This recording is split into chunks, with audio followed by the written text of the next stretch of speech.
Paramashivoham Om Nithyananda Paramashivoham Om Nithyananda Paramashivoham Om Nithyananda Paramashivoham Om Nithyananda Paramashivoham Om Nithyananda Paramashivoham Om Nithyananda Paramashivoham Om Nithyananda Paramashivoham Om Nithyananda Paramashivoham Om Nithyananda Paramashivoham Om Nithyananda Paramashivoham Nithyanandam, and welcome to all the Paramashivoham Level 1, 2 and 3 participants to the first session of the day, which is KAILASA's Nithyananda Yoga, where we'll be performing the Dvitiya Vinyasa Krama, the 308 intense Kundalini awakening asana sequence revealed and revived by the Supreme Pontiff of Hinduism, Bhagavan Sri Nithyananda Paramashivam. With this, let us begin this beautiful sequence with the invocation of the Supreme Pontiff of Hinduism. Let's all now sit straight with our head, neck and spines in a straight line. Bring our hands to the heart center. Close your eyes.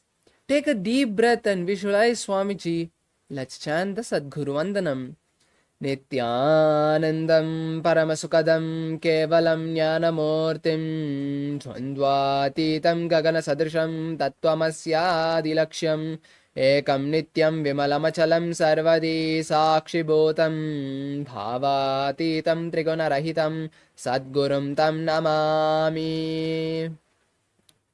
Now let's chant the Shivamula mantra Om Ham Haum Shivaya Namaha 11 times internally. I'll be chanting it aloud so you can follow along. Om Ham Haum Shivaya Namaha. Om Ham Haum Shivaya Namaha. Om Ham Haum Shivaya Namaha. Om Ham Haum Shivaya Namaha. Om Ham Haum Shivaya Namaha. Om Ham Haum Shivaya Namaha. Om Ham Haum Shivaya Namaha. Om Ham Haum Shivaya Namaha. Om Ham Haum Shivaya Namaha. Om Ham Haum Shivaya Namaha. Om Ham Haum Shivaya Namaha. Om Ham Haum Shivaya Namaha. Now let's perform the ritualistic cleansing, the Tattvachamanam. Please place your right hand in the Gokarna Mudra, which is open the fingers, bend the index to the center of the thumb of the palm, and keep the center of the palm cupped to hold a spoon of water. Now pour a spoon of water on in your hands and drink it at the end of each of the 3 mantras. Om Atma Tattvam Shodayami Swada. Pour another spoon of water. Vidya Tattvam Shodayami Swada. Pour another spoon of water. Shiva Tattvam Shodayami Swada. Now wash your hands with a spoon of water. Now let's wipe the upper and lower lips twice with the base of the right hand thumb as we chant Om Ham Hridayaya Namaha. Wash your hands with a spoon of water. Now with the index, middle and ring fingers touch above the upper lip and below the lower lip. Wash your hands once again with a spoon of water.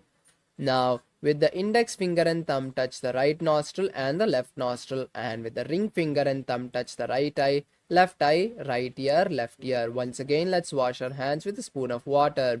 Now, with the little finger and thumb, touch the navel, the right chest, and the left chest, and with all the fingertips, touch above the head, the right shoulder, the left shoulder, and the heart center. Now, wash your hands once again and keep the right palm on the left palm and keep both the palms on the right thigh. Now let's enter the next stage, which is the Sankalpa, the conscious resolution. Now intensely hold one desire you want to manifest out of today's Nithyananda yoga, and holding that intensely in your inner space, let us chant the Sankalpa mantra.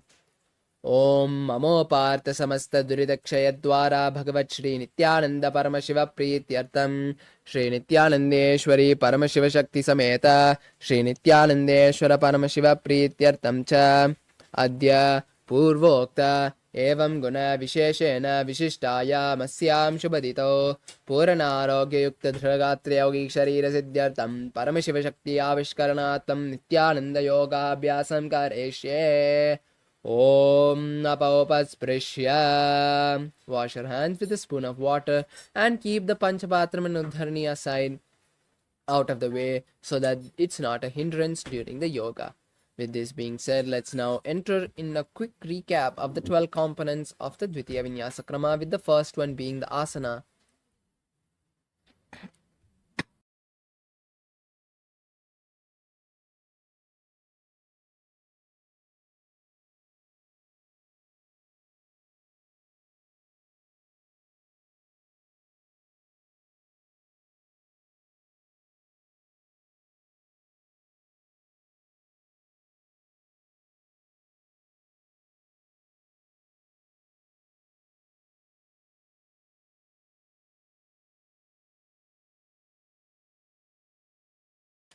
With the first component, the asana.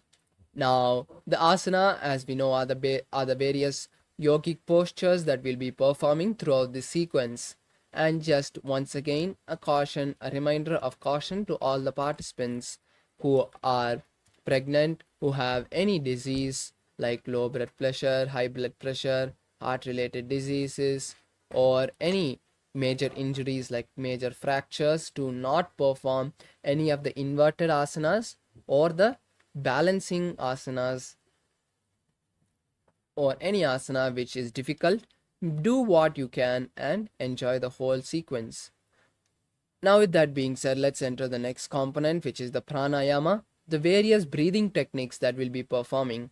These various breathing techniques help us to draw as much as possible prana from the air around us and intensely push the kundalini towards the crown center. Next component is the mudras, the various hand and body gestures.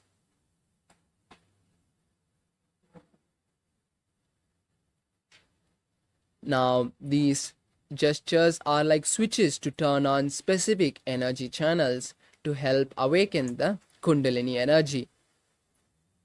The next component is the bandhas. The bandhas help push the Kundalini little by little, contracting the muscles of the stomach, the root, and the throat to press and send the Kundalini towards the crown center. Next component is the visualizations. The visualizations are an important component, as what context we hold during this Dvitiya Vinyasa Krama, that is what we'll be manifesting. So visualizing Paramashiva, the sages, and other sacred objects are also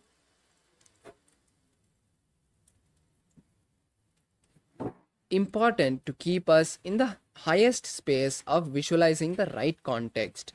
The next is the japa. The japa is the chanting of the various mahavakyas. These help us to stay in a space of unclutching, not being disturbed by our thoughts during this Dvitiya Vinyasa Krama. With that, let's move to the next component, the karnas. The karnas are the various dance postures that were performed by Paramashiva when he created the cosmos. So as we perform these dance postures as well, we once again embody the same space Paramashiva was in. Let's now move to the next component, the chanting of the Shastra Pramanas. The chanting of the Shastra Pramanas help us to remember the authenticity of this entire sequence, knowing that it's given directly to us by Paramashiva and it was revived by Swamiji to help us intensely awaken our Kundalini. Now with this, let's move to the next component, which is the mandala. The mandala is the sacred geometry, as you can see behind the acharyas, the sacred Sri Yantra, which holds 54 different energies is present. And as we just gaze at this Sri Yantra, the energies in the Sri Yantra also get awakened inside us due to the process of quantum entanglement. With this, let's move to the next component, the Abharana. As part of the Dvitiya Vinyasa Krama, you will be wearing a Rudraksha Mala. The Rudraksha is a sacred energy bead given to us by Paramashiva himself. Just by wearing it, the energy in our body is completely raised to a more positive state. And now to the last component, the Aushadha. We'll be wearing Bhasma, the sacred ash, on the 16 places, Kumkum and turmeric on the temples and the third eye. So with this being said, let's now enter the first asana, Sukhasana. Now sit with your head, neck and spine in a straight line. Keep your legs crossed and your palms on the knees. Touch the index and thumbs in Bindu Mudra. Visualize Paramashiva. Start performing the Samana Kumbhaka, which is inhaling, visualizing the intense fire rising in your spine, and then exhale.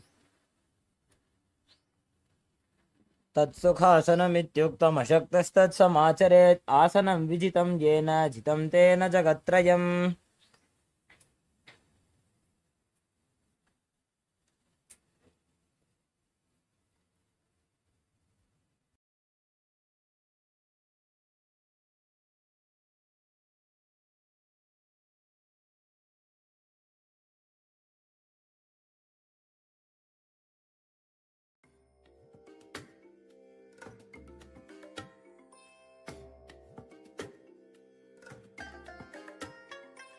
I bless you all.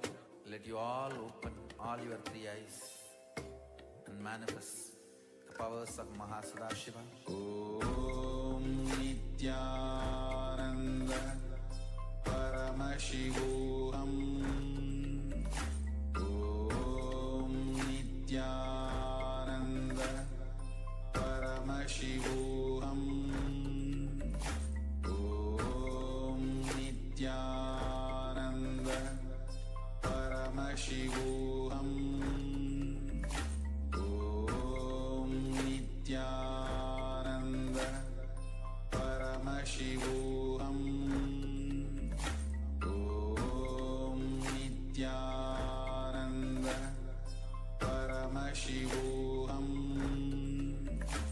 Om Nithyananda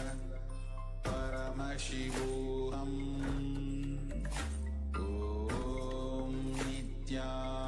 Om Nithyananda Paramashivoham. Om Nithyananda Paramashivoham. Om Nithyananda Paramashivoham. Om Nithyananda Paramashivoham.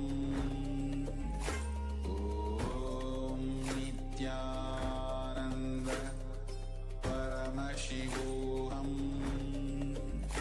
Om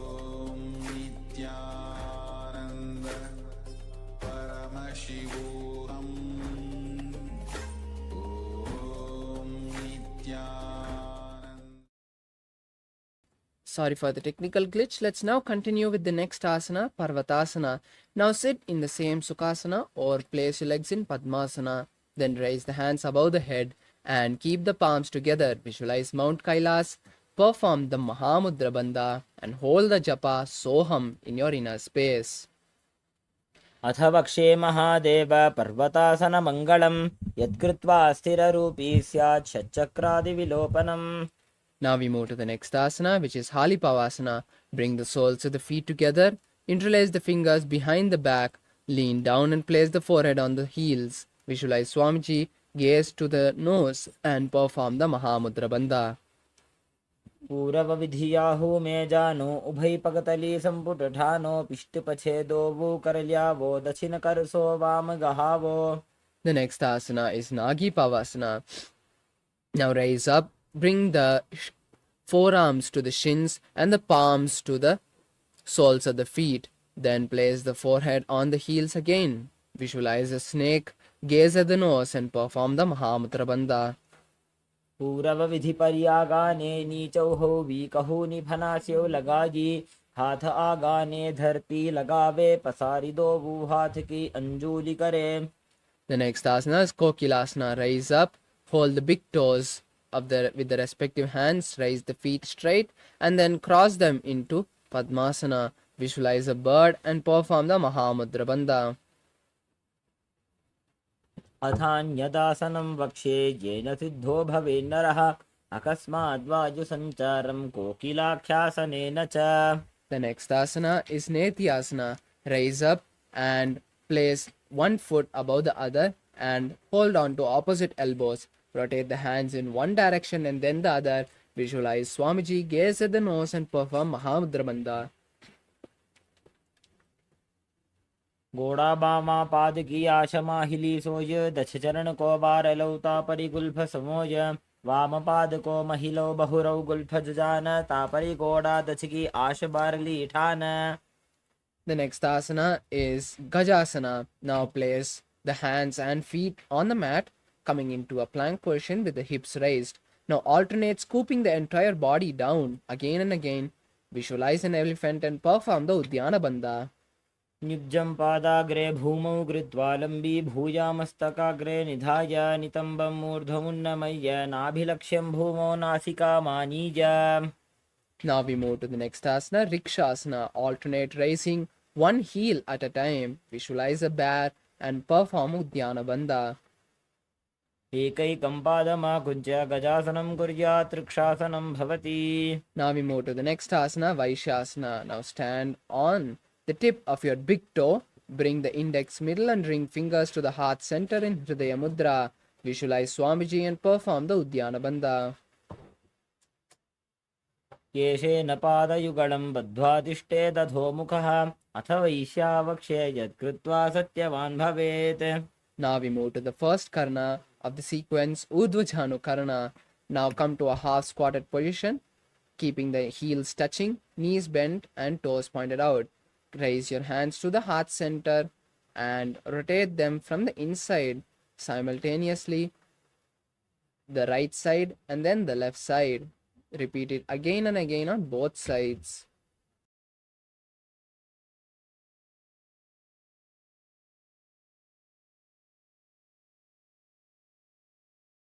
Now we move to the next asana, Balalingasana. Now interlace the fingers from the inside out and pull one knee to the chest and hold the raised knee with the interlaced fingers, visualizing holding a baby. Perform the Mahamudra Bandha. Continue to perform the Samana Kumbhaka. एकं जानु उरसि आलिङ्ग्य स्थातव्यं बाललिङ्गनं भवति. Next asana is Padapiranasana. Now pull one foot towards the buttocks and hold it with both the hands. Visualize Swamiji, perform the Mahamudra Bandha and continue to perform the Samana Kumbhaka. स्थित्वैकस्मिन् पादतले कराभ्यां वेष्टयेत्तनुं पृष्ठे संस्थाप्य यत्नेन पादपीडनमासनम्. Now we move to the next asana, Natarajasana. Now hold one foot from the inside with the same hand and raise the leg with the hand up and back. Simultaneously stretch the opposite hand forward and keep the finger in Bindu Mudra. touching the index and thumbs. Visualize Lord Nataraja and perform the japa Soham. उत्तानपादं क्रौञ्चं च मरीचिं वीरभद्रकं नटराजं त्रिकोणं च सुप्ताङ्गुष्ठप्रसारणे. Now relax, and now let's perform the same 3 asanas on the opposite side. Now once again interlace the fingers from the inside out and raise one knee to the chest. Hold the raised leg with the interlaced fingers, visualizing holding a baby. Perform the Mahamudra Bandha. एकं जानु उरसियालिङ्ग्य स्थातव्यं बाललिङ्गनं भवति. Now we move to the next asana, Padapidanasana. Now pull one leg towards the buttocks and hold it with both the hands interlaced in Parashamudra. Visualize Swamiji and perform Mahamudra Bandha.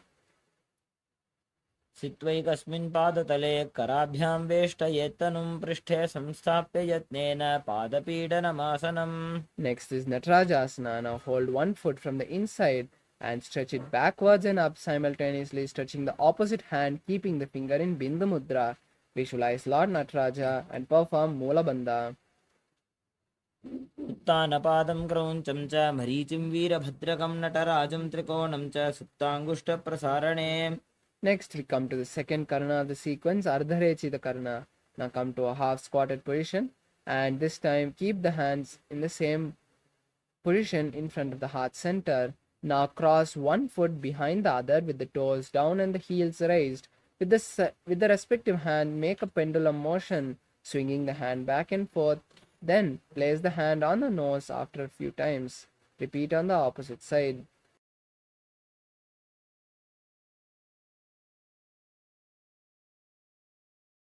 Now we move to the next asana, skeleton dance. Start intensely shaking your body in all directions without visualizing or doing any pattern in the way you are shaking your body. Just visualize your complete structure of skeletons, of bones. See all your laziness and tiredness leaving the system, and Swamiji filling it completely. Shake your body intensely. Relax. Catch your breath as we now move to the next karana, Katichina Karana. Now come to a half squatted position again. This time cross the hands above the head at the wrists, and now turn to the right and open the hands wide, and then come back to the center, then turn to the opposite side and once again perform the same repeatedly on both sides.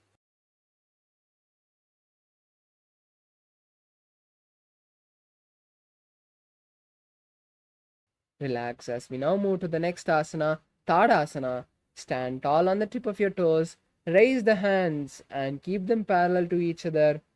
Visualize a palm tree, perform the Mahamudra Bandha, hold the new japa Shivoham and continue to perform the Samana Kumbhaka.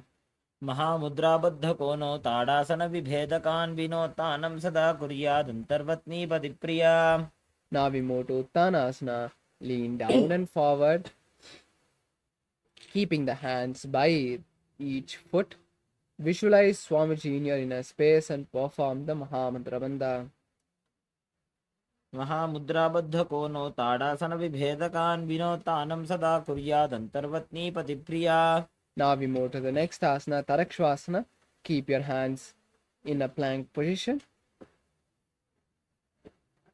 shoulder width apart, and keep the back straight. Now tuck the chin to the chest and rotate the neck from side to side in Chalandra Bandha. Visualize Swamiji in your inner space. गजासनवस्थित्वा मस्तकं वारं वारं दक्षिणकुक्षिं सव्यकुक्षिं नयेत् तरक्ष्पासनं भवति. Next is Bhujangasana. Lower the entire body to the ground and keep the hands by the chest.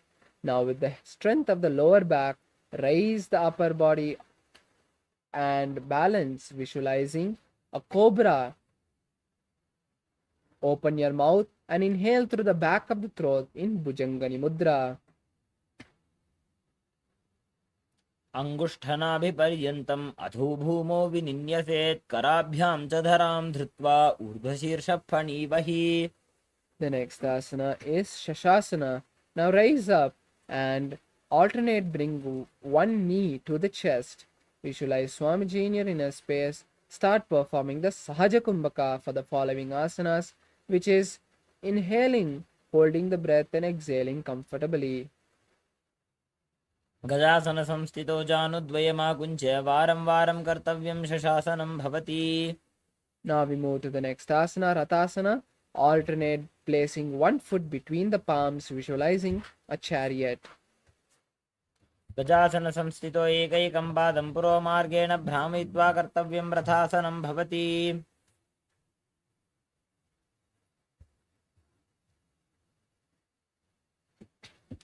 Now we'll be entering into the Veerabhadrasana. Yes. Now, keeping your one foot flat on the ground, keeping your toes pointing forwards and the knee bent at a 90-degree angle, extending the other leg back with the toes pointed outwards. Raise your arms up and parallel, pull your stomach in and up, engaging the Uddiyana Bandha. Gaze into your third eye, visualize yourself as Veerabhadra. वासिष्ठमथ कौण्डिन्यम् ऊर्ध्वकुक्कुटमेव च अष्टावक्रमथोत्थानं मयूरं सेतुबन्धनम्. We'll be repeating the Veerabhadrasana on the opposite side, bringing your left leg into a 90-degree angle position and extending your right leg back with your toes pointing outwards. Bring your arms up and parallel. Engage the Uddiyana Bandha, sucking in your stomach in and up towards your spine. Gaze into your third eye. Visualize yourself as Lord Veerabhadra. वासिष्ठमथ कौण्डिन्यम् ऊर्ध्वकुक्कुटमेव च अष्टावक्रमथोत्थानं मयूरं सेतुबन्धनम्. Now let's move to the next asana, Vrikshasana. Now stand tall on your feet and bring the left leg to the inner thigh of the right foot. Then bring the palms together in front of the heart center and raise them above the head. Visualize a tree, Vriksha, and pull the stomach in and up in Uddiyana Bandha.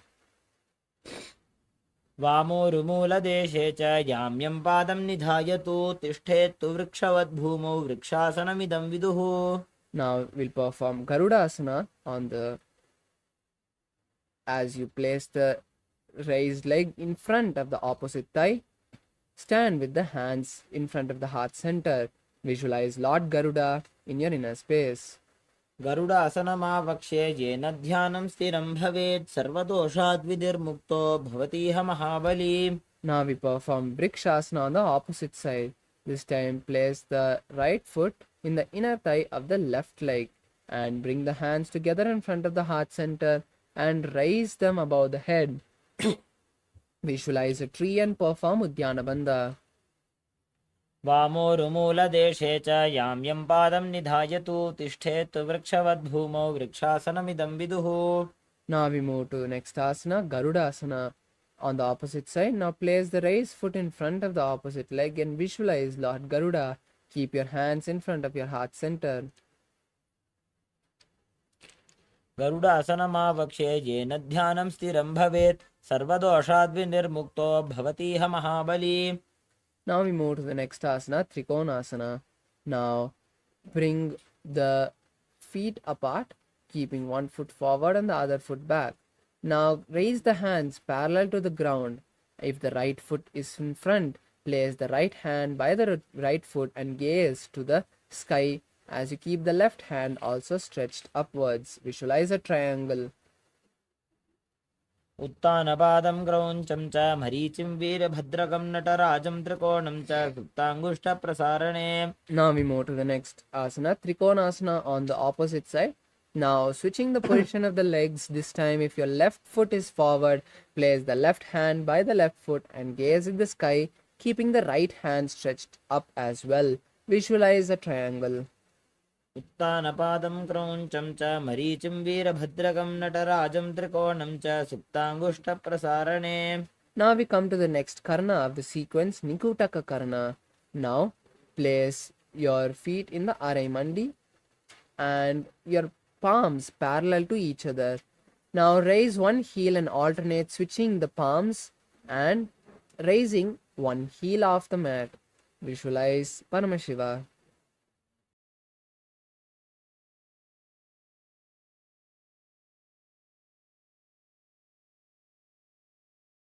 Now we move to the next asana, which is Angushtasana.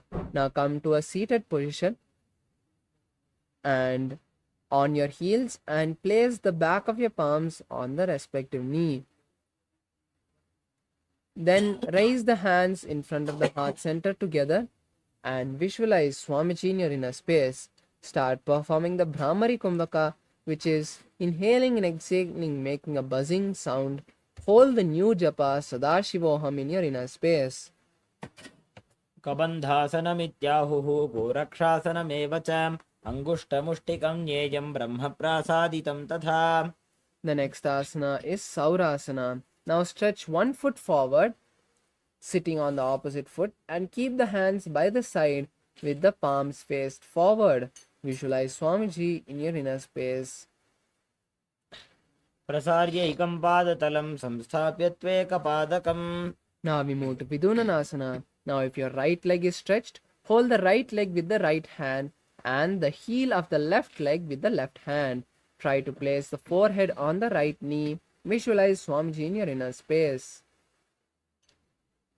गुल्भस्थितो पादमेकं प्रसार्य तत्पादाग्रं संस्पृशेत् तत्करेण. Now we move to Saurasana on the opposite side. Now this time stretch your left foot forward and keep the hands by your side with the palms facing forward. Visualize Swamiji in your inner space. प्रसार्यैकं पादतलं संस्थाप्य त्वेकपादकम्. Now we move to the next asana, Vidunanasana on the opposite side. Now hold the left foot with the left hand and the right foot's heel with the right hand. Place the forehead on the left knee if possible and visualize Swamiji. गुल्भस्थितो पादमेकं प्रसार्य तत्पादाग्रं संस्पृशेत् तत्करेण. Now we move to the next asana, Brahmajarunkushasana. Now bring both the heels under the perineum again and keep the back of the palms on the respective knee. Now open the feet apart and tuck the chin to the chest and gaze to the floor. Visualize Swamiji and perform the Uddiyana Bandha. दोवू फणा पाणी होए वैसे AD दो गुदानी वैसे कोरब कथलियां की माहिली आयस माहेरा शेमिली. The next asana is Kapilasana. Place the knees on the ground and the palms on the knees. Visualize the great sage Kapila. Gaze to the nose and perform Uddiyana Bandha. उभई पकथली समटहरावे तिनको माहिली core मिलावे फना पानी उकड़ होए वैसे एडी दोबू जोनी निवैसे. Now we move to Bhadra Gorakasana in the same position as you are being seated now. Just switch the gaze to the third eye and change the visualization to Swamiji.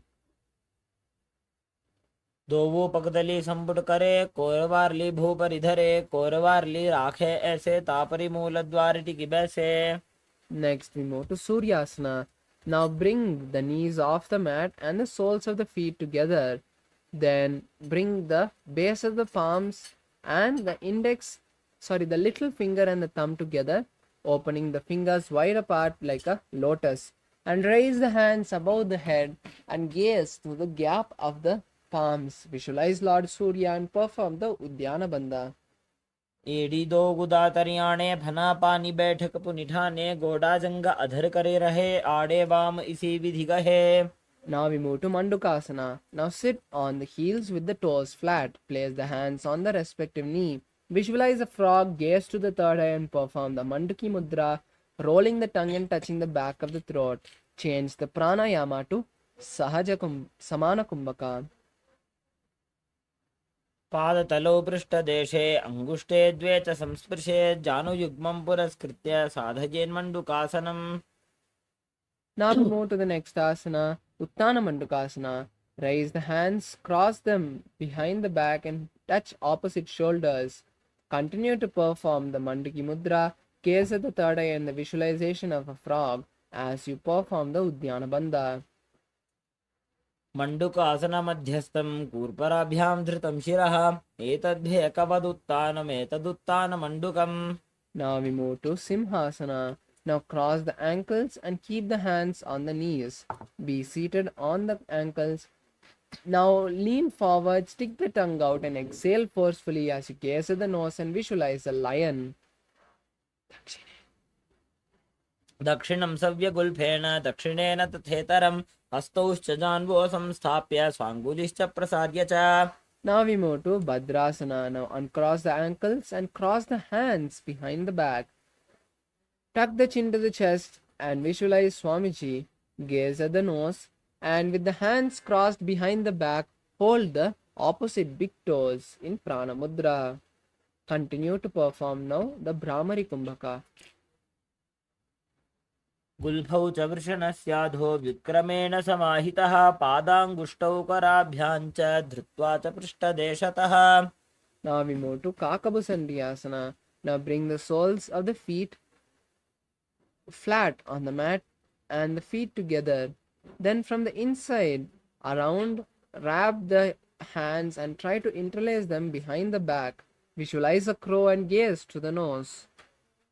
प्रथमे वेसको उकडठाने दो हाथ पगमी च आने तिनको मोड़ी नल्या परिल्यावे पृष्ठपछे काकसी करावे. Now we move to Kani Pavasana. Now place the hands on the mat, shoulder width apart, and the knees next to the armpits.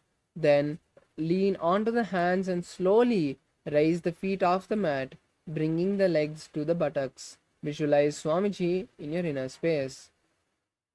आसन को गुण आशी दुषिता होई तो आछी होई. Now we move to Kapalyasana.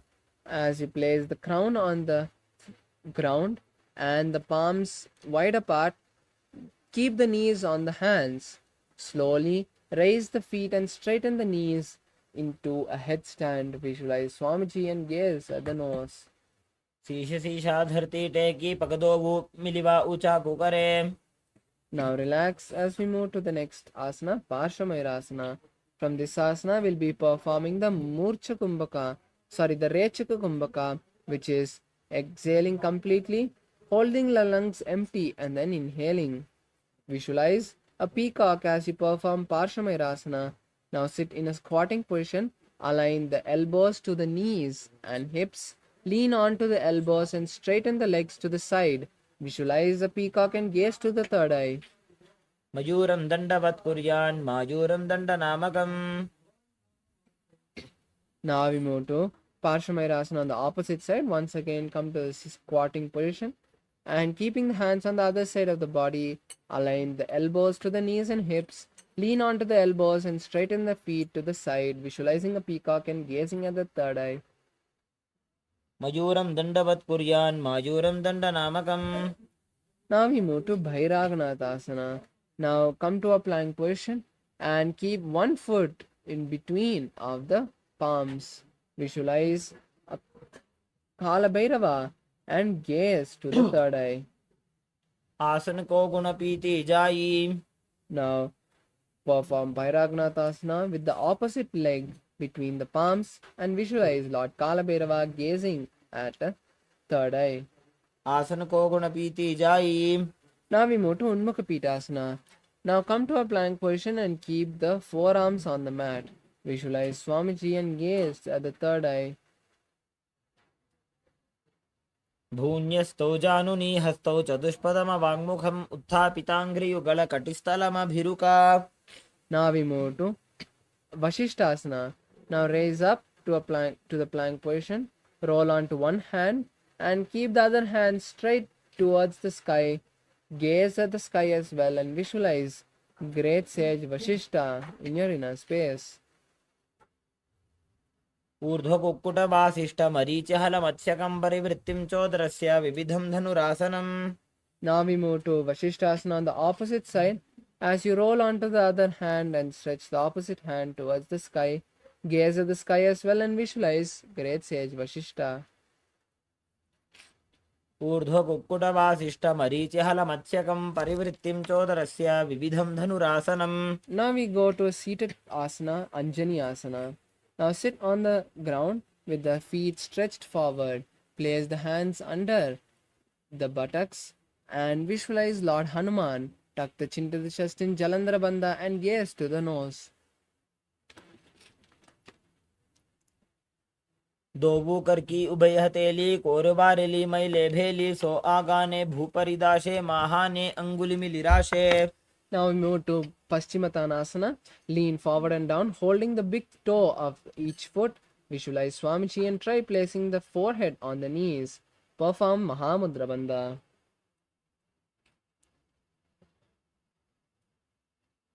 जानु परिललाटन्तु पश्चिमं ताणमुच्यते येन केन प्रकारेण सुखं धार्यं च जायते. Now we move to Ugrasana. Rise up, interlace the fingers behind the neck, and lean down once again, placing the forehead between the knees and the hands outside of the knees.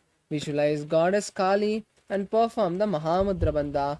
Hold the new japa Mahasada-shivoham. स्वपानिभ्यां दृढं धृत्वा जानु परिशिरोन्यसेत् आसनोग्रमिदं प्रोक्तं भवेदनिलदीपनम्. Next we move to Marichiyasana. Now pull one foot towards the perineum and from the inside wrap the raised knee, interlacing the finger behind the back. Visualize the great sage Marichi in your inner space. उत्तानपादं क्रौञ्चं च मरीचिं वीरभद्रकं नटराजं त्रिकोणं च सुप्ताङ्गुष्ठप्रसारणे. Now we move to Mahamudrasana as you place the raised knee on the mat and lean your body down fully and hold the stretched leg, placing the forehead on the stretched knee. Visualize Swamiji and perform Mahamudra Bandha. महामुद्रां प्रवक्ष्यामि तन्त्रेऽस्मिन् मम वल्लभे यां प्राप्य सिद्धा सिद्धिं च कपिलाद्याः पुरागताः. The next asana is Marichiyasana on the opposite side. Now pull the opposite leg between towards the palm, towards the perineum, and from the inside wrap the raised knee and interlace the fingers behind the back. Visualize Swamiji in your inner space. उत्तानपादं क्रौञ्चं च मरीचिं वीरभद्रकं नटराजं त्रिकोणं च सुप्ताङ्गुष्ठप्रसारणे. Now we move to Mahamudrasana on the opposite side, placing the raised knee on the mat, lean down and forward, placing the forehead on the stretched knee, hold the stretched leg with both the hands and visualize Swamiji perform the Mahamudra Bandha. महामुद्रां प्रवक्ष्यामि तन्त्रेऽस्मिन् मम वल्लभे यां प्राप्य सिद्धा सिद्धिं च कपिलाद्याः पुरागताः. Now we move to the next asana, Bhadrasana 2. Bring the soles of the feet together and hold the soles with the respective hands. Visualize Swamiji in your inner space and gaze to the third eye as you continue to perform the Rechaka Kumbhaka and Mahamudra Bandha. गुल्फौ तु वृषणस्यादः सीवन्त्याः पार्श्वयोः क्षिपेत् पादपार्श्वे तु पाणिभ्यां दृढं बद्ध्वा सुनिश्चलम्. Now we move to Gwalipavasana. Place your feet slightly apart from the knees and the hands on the respective knees. Visualize Swamiji and tuck the chin to the chest in Jalandhara Bandha, gaze at the nose. पूरब चरपट चौक कख्यो सोजी वाही विधिजो कीजे सोजी जामे AD भिन्न जराशे अंगुल 8 अंतरो राशे. Now we move to Joniasana. Pull the feet towards the perineum and lower the forehead to the floor in front of the feet. Hold the feet with each hand and visualize the physical representation of Paramashiva Shakti, the Yoni Mandala. दोवू पगदली संपुट करे AD made के ढिंग दरे. Now we move to next asana, which is Matsya Viraka. Now,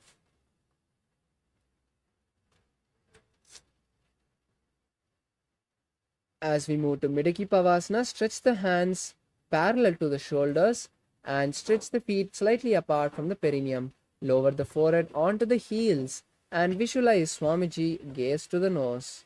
पूरब विधि परिपगदली संपुट शोल एडी मिली राशे.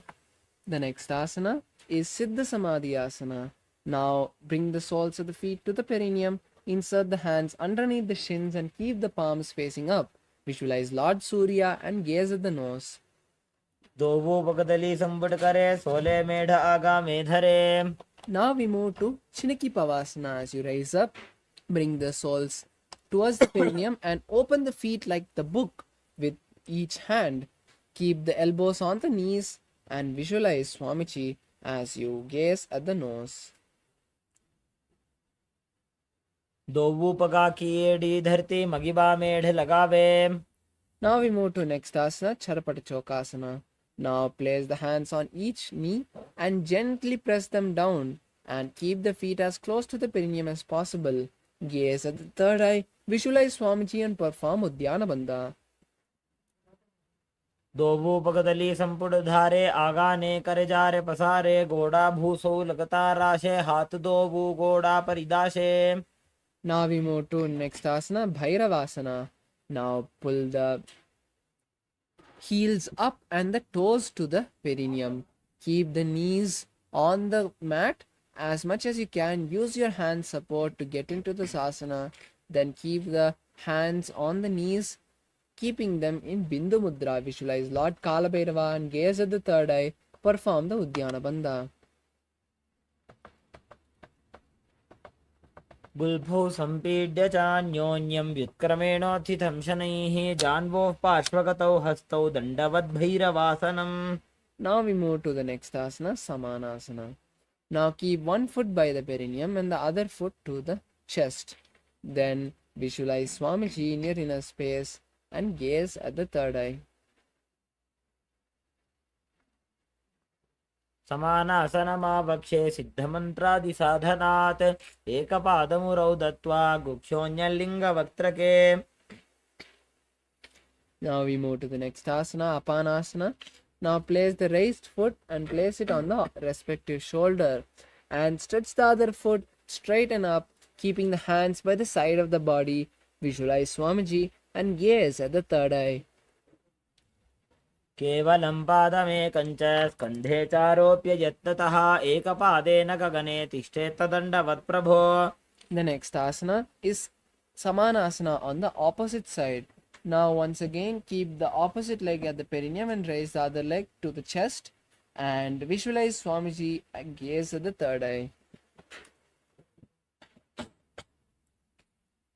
समानासनमावक्षे सिद्धमन्त्रादिसाधनात् एकपादमुरौ दत्त्वा गुक्षोऽन्यलिङ्गवक्त्रके.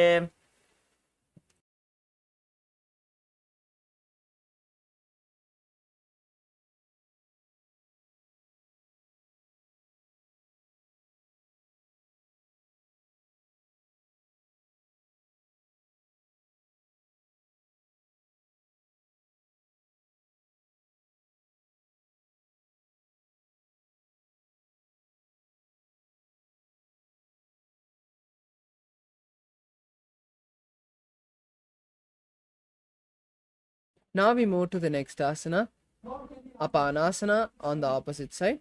Now place the raised leg on the respective shoulder, stretch the opposite foot forward and up, keep the hands by the side of the body for balance and visualize Swamiji and gaze at the third eye.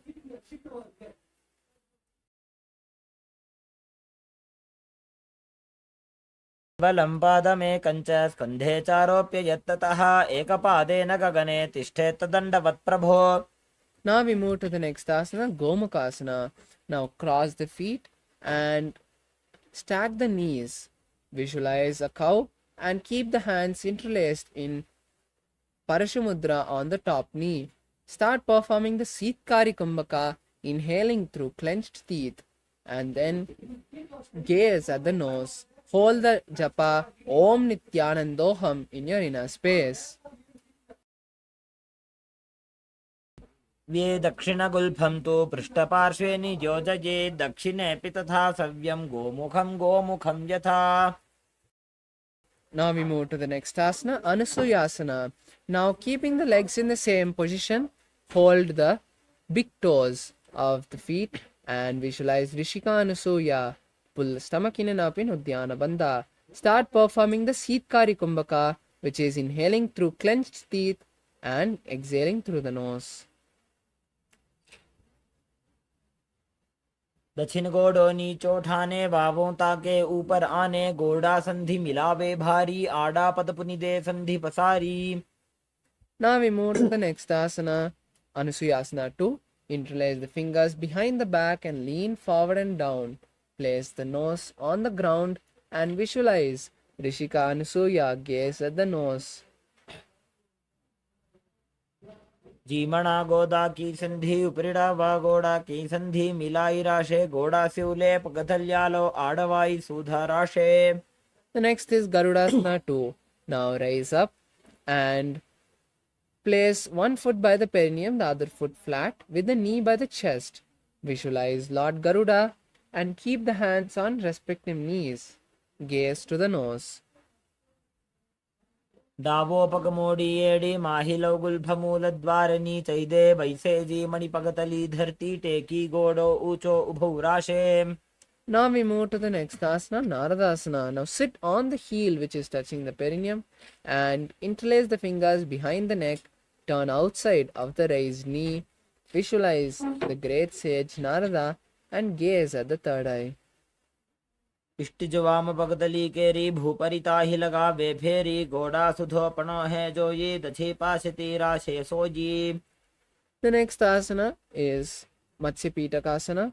Now keep the foot which you are sitting on the opposite thigh and then wrap the legs and hold the big toe with the respective foot and the shin with the other hand.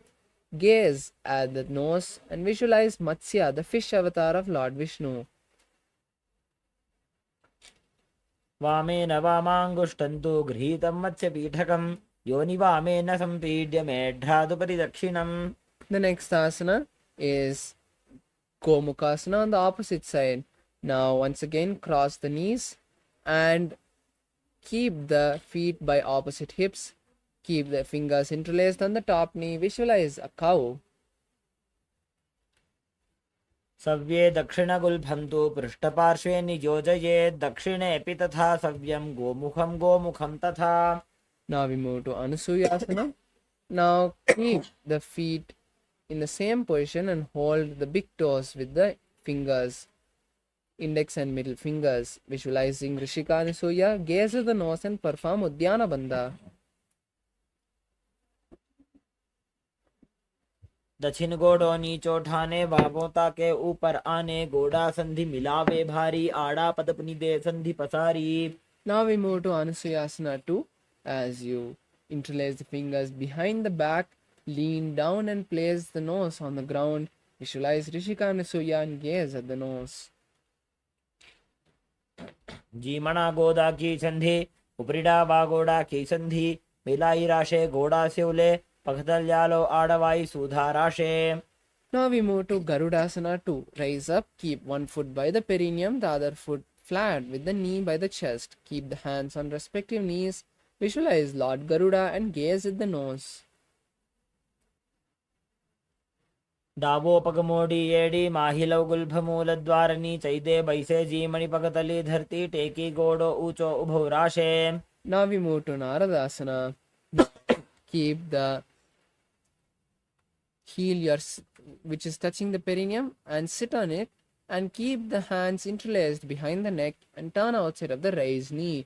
Visualize the great sage Narada and gaze at the third eye. पिष्टिजुवाम पगतली केरी भूपरिता ही लगा वे फेरी गोड़ा सुधो फणो है जो जी दछिपाशती राशे sooji. Next asana is Matsyapitakasana. Now place the heel you're sitting on the opposite thigh and with one hand hold the big toe of the respective foot and with the other hand hold the shin.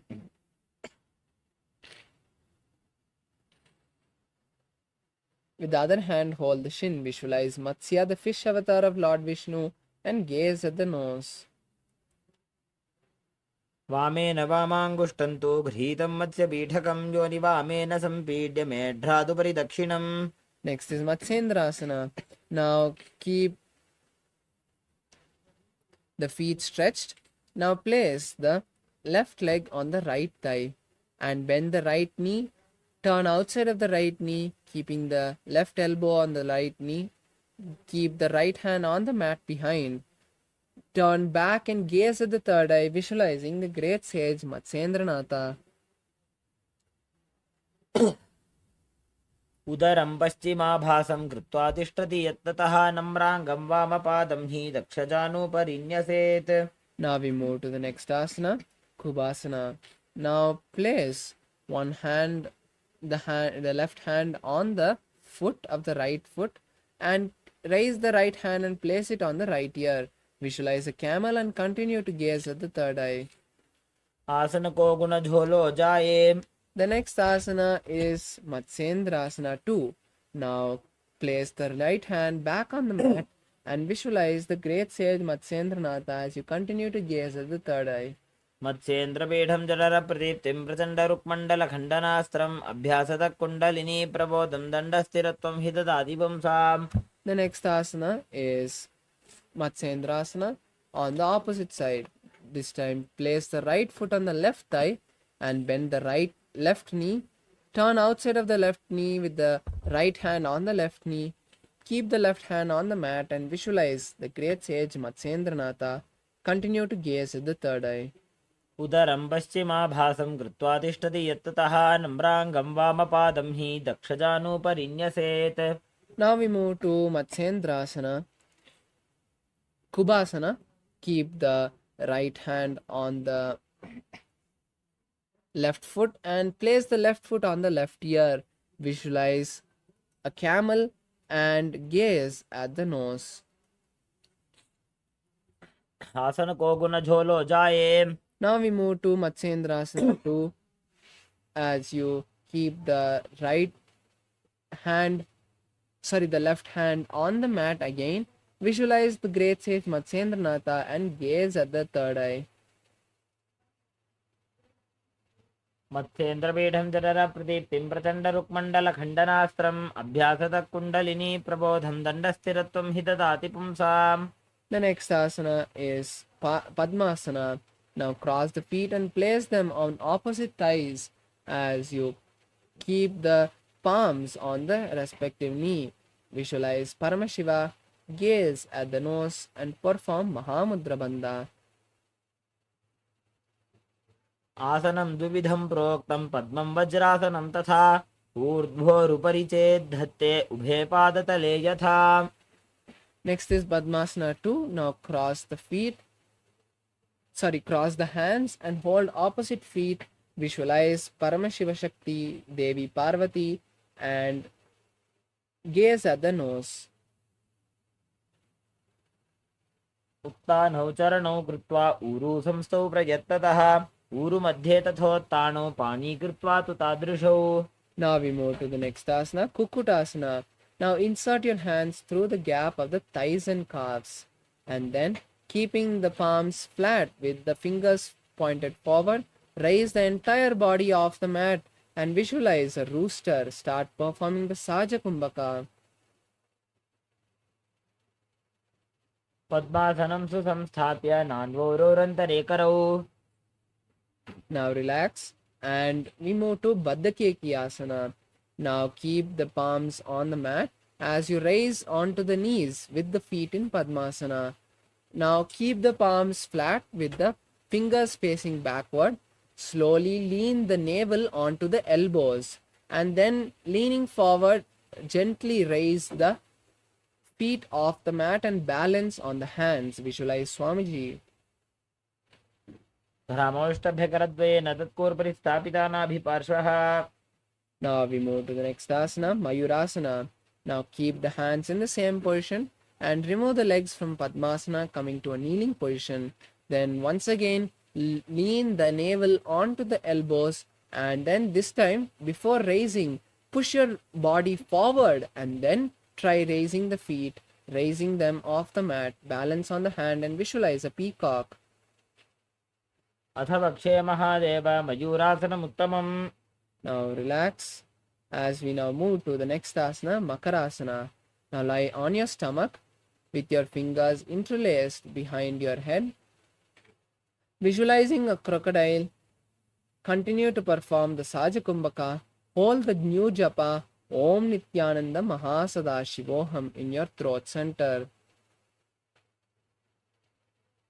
अध्यासशेते हृदयं निधाय भूमौ च पादौ च प्रसार्यमानौ शिरश्च धृत्वा करदण्डयुग्मे देहाग्निकारं मकरासनं तत्.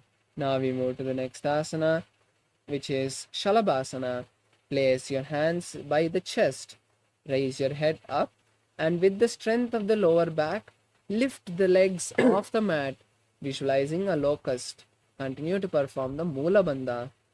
अध्यासशेते करयुग्मपक्षो भूमिमवष्टभ्य करयोत्तलाभ्यां पादौ च शून्ये च वितस्ति चोर्ध्वं वदन्ति पीठं शलभं मुनीन्द्राः. Now we move to Ustrasana. Now bend the knees and bring the feet to the side of the hips and gently, slowly press the feet to the ground by the hips. Visualize a camel. अध्यासशेते पदयुग्मव्यस्तं पृष्ठे निधायापि धृतं कराभ्याम् आकुञ्चयेत् सम्यगुदरास्य गाढं मुष्ट्रं च पीठं योगिनो वदन्ति. Now we move to the next asana, which is Dhanurasana. Hold the feet from the inside and keeping the grip on the feet tight, simultaneously raise the thighs and the upper body off the mat, bending the back as much as possible. Visualize a bow and gaze at the third eye. प्रसार्य पादौ भुविदण्डरूपौ करो च पृष्ठे धृतपादयुग्मम्. Now relax as we move to the next asana, Bhagasana. Now come to a seated position on the heels with the toes flat. Keep the hands on the knees. Visualize Swamiji, gaze at the third eye, and start holding the new japa Om Nithyananda Paramashivoham in your throat center. Continue to perform the Saja Kumbhaka. उल्टा मोड़ी पाव दो वैसे बहुरो जुगति करे एक ऐसे पावन महिला गुल्प जो होबू कुला पाशतीला वेसोगु. Now we move to the next asana, Gohi Asana. So now we'll be performing two inverted asanas. You can take the support of a wall or a partner to perform. Now lean forward and place the elbows and forearms on the mat. Interlace the fingers and then place the crown between the interlaced fingers. Then lift the knees off the mat and slowly walk the feet forward as much as you can to align the hips over the shoulders. And then gently kick the feet and try to keep the back straight. Visualize Swamiji and gaze at the nose. दो हाथ की कहुनी जोजी पुनः कलाई जाने दोई. Now slowly straighten the feet and keeping the balance, raise the legs straight up. Keep the gaze on the nose and continue to visualize Swamiji. विपरीतं मण्डलं च द्विधैव विदितं हिनः. Now we move to the next asana, which is Podhyasana. Now come to a seated position. From this asana, we'll be performing the Bhastrika Kumbhaka, which is intense exhalations. Now keeping the palms underneath the calves of each foot, raise the feet up and then try bringing them as close as possible to the forehead. Then visualize Swamiji in your inner space and continue to perform the Bhastrika Kumbhaka. दो हाथ पग बाहर आने गोड़ा तरे काक खीठाने. Now we move to the next asana, Parigasana. Relax the feet, cross the hands behind the back, holding opposite shoulders, and then raise the feet to a 45-degree angle. Visualize a mace, gaze at the third eye, and continue to perform Bhastrika Kumbhaka. उत्तानं शयनं कृत्वा पादौ मिलित्वा प्रसार्य. Relax the feet, and now once again stretch the hands parallel to the ground or keep them on the mat by the hips. Then raise the legs to a 45-degree angle, and this time visualize a boat and gaze at the third eye. उत्तानशयनं कूर्पराभ्यां भूमिं वष्टभ्य. Now we move to Rudrasana. Now keep the feet flat and relax the back on the mat. Now keep the feet together in front of you and insert the hands through the gap of the shins and lift the legs off the mat and bring them to the chest. Visualize Lord Rudra and gaze at the nose. पगदली संपूटकरी हाथस्योपग उचायी. Now we move to next asana, Matsya Pitakasana. Unmukha Pitasana. Now keep the feet flat and the back on the mat. Then keep the hands touching the respective heel. Lift the hips up as much as you can, visualizing Swamiji and gazing at the nose. ऊर्ध्वे च जानुनी कृत्वा सवित्वोर्ध्वमुखं तथा उत्थाप्य हस्तौ तिष्ठेत्तु पीठ उन्मुखनामके. Now relax your body. Stretch your legs. Keep your hands by the side. Visualize Swamiji is completely liberating your body, pulling your kundalini from the root center to the crown center. Unclutch from all the muscles and relax in Shavasana.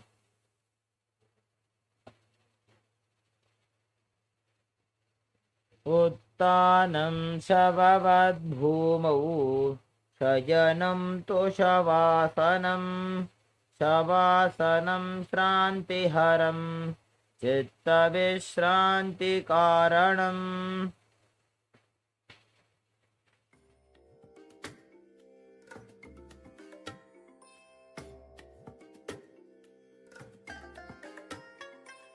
I bless you all.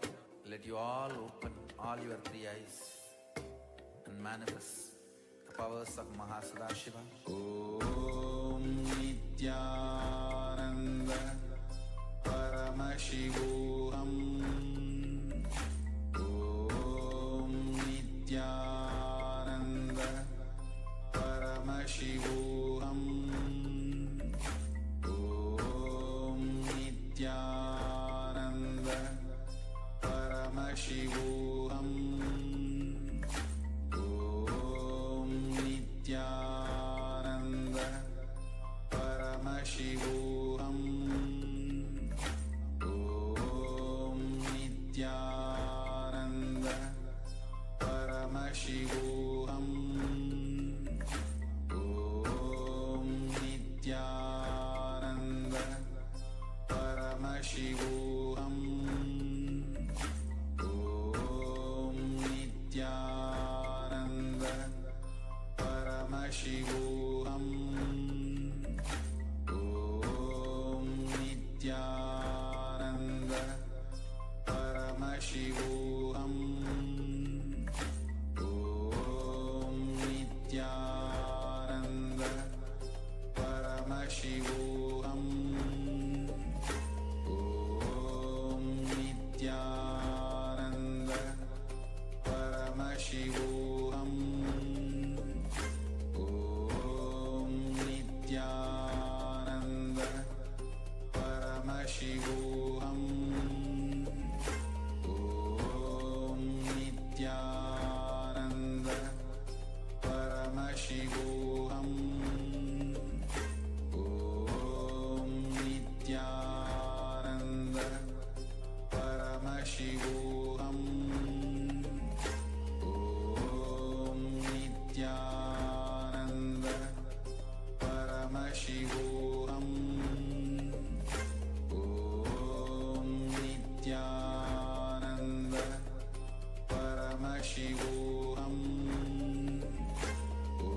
Om Nithyananda Paramashivoham. Om Nithyananda Paramashivoham. Om Nithyananda Paramashivoham. Om Nithyananda Paramashivoham. Om Nithyananda Paramashivoham. Om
Paramashivoham Om Nithyananda Paramashivoham Om Nithyananda Paramashivoham Om Nithyananda Paramashivoham Om Nithyananda Paramashivoham Om Nithyananda Paramashivoham Om Nithyananda Paramashivoham Om Nithyananda Paramashivoham Om Nithyananda Paramashivoham Om Nithyananda Paramashivoham Om Nithyananda Paramashivoham Om Nithyananda Paramashivoham Om Nithyananda Paramashivoham Om Nithyananda Paramashivoham Om Nithyananda Paramashivoham Om Nithyananda Paramashivoham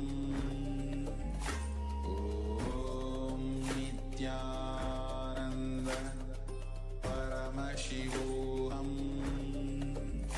Om Nithyananda Paramashivoham Om Nithyananda Paramashivoham Om Now, slowly, very slowly, please come back to your body. Bring awareness to your body. Start shaking your toes and fingertips. And then bend your knees and bring them to the chest. Wrap your legs and rock from side to side, just allowing the muscles to get stretched, and roll up into a comfortable seated position. You have beautifully completed the Dvitiya Vinyasa Krama, the first 108 asanas.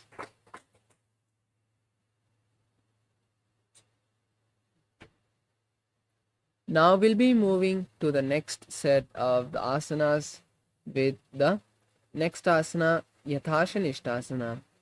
Now be seated in a comfortable position with your head, neck and spine in a straight line.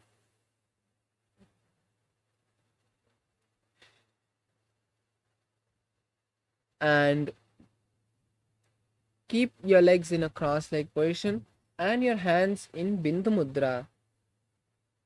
Visualize Swamiji in your inner space. Start performing the Samana Kumbhaka.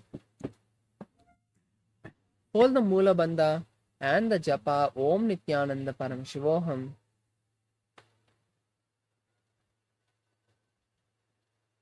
पर्यङ्कं तत्समाख्यातं यथसंस्थं यथा स्थितिः. Now we move to the next asana, Samasana. Now sit in a cross-leg position and continue to keep your hands in Bindu Mudra. Visualize Swamiji in your inner space. इदानीं गर्भिणीनां योगाभ्यासो यथा लघु सुखप्रसवलाभाय प्रोच्यते प्राक्तने पथि. Next is Muktasana. Now place your right foot on your left thigh and the left foot by the perineum. Visualize Swamiji in your inner space. Keep the palms on the knees and visualize and gaze at the nose.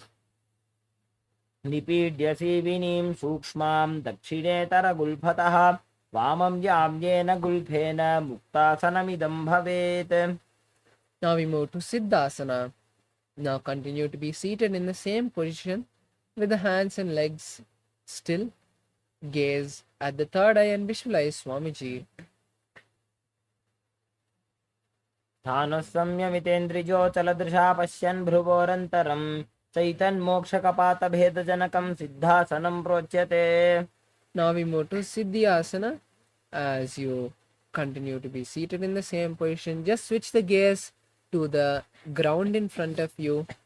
Visualize Swamiji and perform the Mahamudra Bandha. वामपादके इडीजानो सीवनिमधितासकोठानो. Now we move to Rudrasana 2. Now keep your hands once again in Bindu Mudra on the knees. Visualize Lord Rudra and gaze at the third eye. वामचरणपरिदक्षिणराखे एकजुगति ऐसे विदिदाखे. Now move to the next asana, Santadunasana. Now keeping the legs in the same position and the hands in Bindu Mudra, switch the gaze to the nose and visualize you're the embodiment of tranquility. आसन की गुणमणि की चलता meet. The next asana is Siddhasana 2. Now bring the palms together and cup them in front of your navel. Visualize Swamiji in your inner space. ऋजुकाय समासीन सिद्धासनमुदीरितं प्रसार्य भुवि पादौ दोर्भ्यामङ्गुष्टमादरात्. Now the next asana is Bandhayoni asana. Now keeping your legs in the same position and visualizing that you are the source of all creation, let's perform the Shanmukhi Mudra. Close the ears with the thumb, close the eyes with the index finger, close the nose with the middle finger, and close the mouth with the ring finger and the little finger. यत्र मध्ये महादेव बन्धयोन्यासने शृणु यत्कृत्वा खेचरो भूत्वा विचरेदीश्वरो यथा. The next asana is Virasana.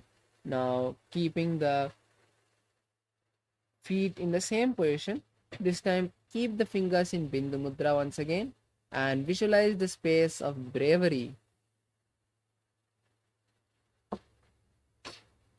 एकं पादमथैकस्मिन् विन्यस्योरुणि संस्थितः इतरस्मिंस्तथा चोरुं वीरासनमुदीरितम्. We now move to the next asana, Valmikasana. Now keeping the hands and legs in the same position, switch your visualization to great sage Valmiki and gaze at the third eye. दावा पग की पगथली पुनि एड़ी है जोय. Next is Joni Mudrasana. Now keep the hands on the respective knee with the palms facing down. Then gaze at the nose and visualize the Yoni Mandala, the physical representation of Paramashiva Shakti. वामपाद की पगथली जाहि माहिली core. Now we move to Yoni Asana. As you switch the gaze to the third eye, continue to visualize the Yoni Mandala. योन्यासनं पर्वतेन योगं योगफले नीलं तत्कालफललं तावत् खेचरो यावदेव हि. Now we move to Bhadrasana 3. Bring the soles of the feet together and keep the hands on the respective knees. On the respective soles, and pull the stomach in and up in Udhyana Bandha and visualize Lord Veerabhadra. Gaze at the nose. गुल्फौ च वृषणस्यादः सीवन्त्याः पार्श्वयोः क्षिपेत् सव्यगुल्फं तथा सव्ये दक्षगुल्फं तु दक्षिणे. Now we move to Aghorasana. Now place your left hand on the left knee and with the right hand let's perform the Abhyantara Kumbhaka. which is inhaling through the left nostril, holding the breath, inhaling through the right nostril, holding the breath, and then exhale through the left nostril. As you continue to perform the Abhyantara Kumbhaka, visualize an Aghori, gaze at the third eye, and perform the Kechari Mudra, which is rolling the tongue and touching the back of the throat. पूर्व कहो भिश्रिका जोजी वाही विधि जो कीजे sooji. We move to the next asana, Kaneri Pavasana. Now place the elbows on the ankles of the feet and bring the palms together and rest the chin on the palms. Visualize elephant drinking water and gaze at the nose. Start performing the Rechaka Kumbhaka, which is exhaling completely, holding the lungs empty as long as you can and then inhaling, and perform the Udyana Bandha. ग्वाली पाव आसन का क्यों है जैसे जाहू में जाने विधि तैसे. Move to the next asana, Parasana. Now raise up, insert the hands under the shins, and then interlace the fingers in front of the feet. Visualize Swamiji and gaze at the nose. ततोर्ध्वं रेचयेत् वायुं मृदुनिश्वास संयुतम्. The next asana is Gopi Chandasana. Now bring the soles of the feet together and holding the feet from the under with the fingers interlaced, pull them to the chest and visualize a king, gaze at the nose. पूरब विधि पगा का अंगूठा कंठ को पुराशे. Next asana is Udarasana. Now this time insert the hands beneath the shins and interlace the fingers around the feet. Then pull them to the chest and visualize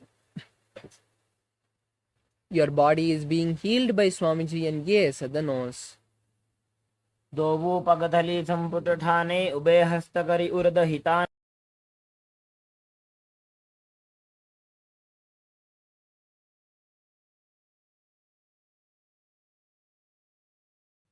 Now we move to the next asana, Vishishtasana.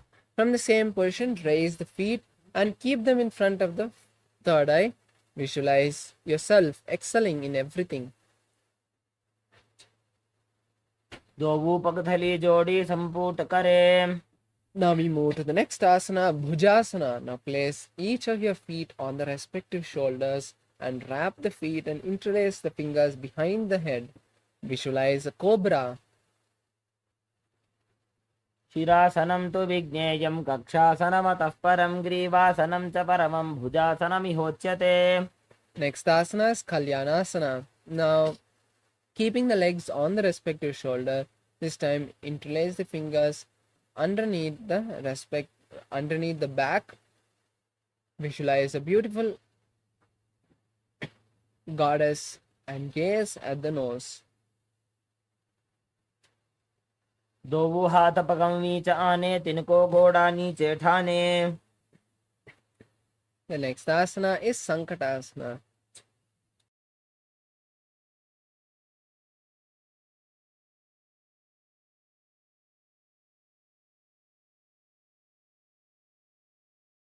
Now sit on your left heel and raise your right leg over the left leg and keep the foot by the left hip. Then keep the hands on opposite knees. Visualize a beautiful swan and start performing the Ujjayi Kumbhaka, which is inhaling and exhaling, making an ocean-like sound, deeply inhaling and exhaling. वामपादं चितेर्मूलं सन्यस्य धरणीतले पाददण्डेन यां येन वेष्टयेद्वामपादकम्. Next asana is Dhenukasana. Now slide the left heel to the right hip and keep the hands interlaced on the top knee. Visualize a cow and perform Udyana Bandha. अनुषागी Nagar पंचडं वृषिहिलिन्दगल्यम्नि. The next asana is Machandrasana. Now crossing your feet, placing your right leg on the left thigh and the left leg on the right knee. Turn to the left side, keeping the right hand on the left thigh, and from behind, keeping the left hand on the right thigh. Visualize Swamiji and gaze at the third eye. वामजङ्गपरदक्षिणठाने वामहस्तपिष्टी दिश आने. The next asana is Machandrasana 2. Now turn and twist your body and hold the big toes of each foot and lean down, placing the forehead on the mat in front of you. Visualize Swamiji in your inner space. प्रथमजी मनोचरणजोजी वामजङ्गपरिराखे sooji. The next asana is Guru Asana. Rise up, interlace the fingers, keep them on the top knee of the left foot and visualize Swamiji. ऊरुमूले इतरपादस्य कनिष्ठिकाप्रदेशगुल्भं संस्थाप्य. Next is Sankatasana. Rise up and once again, this time keeping the right leg under the perineum, cross the right leg with the left leg and keep the left foot by the right hip. Keep the hands on opposite knees. Visualize a swan. वामपादं चितेर्मूलं संन्यस्य धरणीतले पाददण्डेन याम्येन वेष्टयेद्वामपादकम्. Now we move to Dhenukasana. Slide the right knee to the left hip. Keep the hands on the top knee. Visualize a cow. Perform Udyana Bandha. अनुषागीनगरपञ्चडं वृषीलिन्दकल्यम्नि. The next asana is Machandrasana. This time keep the right leg on the left knee and the left leg on the right hip, right thigh. Then turn to the right side, keeping the left hand on the right thigh and from behind keeping the right hand on the left thigh. Visualize Swamiji and gaze at the third eye. वामजङ्गपरदक्षिणठाने वामहस्तपिष्टी दिश आने. Next asana is Machandrasana 2. Untwist the body, hold each foot and lower the body onto the mat. Visualize Swamiji in your inner space. प्रथमजी मनोचरणजोजी वामजङ्गपरिराखे sooji. The next asana is Guru Asana. As you rise up and interlace the fingers, keep them on the left knee. ऊरुमूले इतरपादस्य कनिष्ठिकाप्रदेशगुल्भं संस्थाप्य. Next we move to Pashasana and cross the feet and bring the knees to the chest with the toes with the feet flat on the mat. Wrap the legs and hold on to opposite knees, visualizing Swamiji gazing at the third eye and performing the Kechari Mudra. पादतले भूमौ निधाय जानुनिवृति निधाय विपरीतहस्ताभ्याम् ऊरुसहितजङ्गे निबध्य. The next asana is Bodha Shokasana. Now hold on to opposite wrists and rest your chin between the knees. Visualize Swamiji, gaze at the nose and perform the Kechari Mudra. दोवूपगतली भूपरिधरे कोरुमाहिली ऐसे करे. The next asana is Kurakatasana. Now cross and insert your hands underneath the thighs and hold on to opposite elbows. Visualize Swamiji, gaze at the nose and perform Kechari Mudra. दोवूपगतली भूपरिधरे कोरुमाहिली ऐसे करे. कोरुमिलाजी उकड़बैसे जंगा छाती अग्रणी वैसे. The next asana is Sumati Asana. Now cross the right leg over the left leg. Visualize the great sage Sumati, gaze at the nose and continue to perform the Kechari Mudra. मूलद्वारि धरती परिठाने डावा पग परिदच पद आने. Next asana is Dandasana. Now sit with your legs stretched forward. Interlace your fingers and raise your hands above the head. Visualize Swamiji, gaze at the nose, roll the tongue and touch the back of the throat in Kechari Mudra. Perform the Mahamudra Bandha. इदानीं गर्भिणीनां योगाभ्यासो यथा लघु सुखप्रसवलाभाय प्रोच्यते प्राक्तने पथि. Next asana is Arambhasana.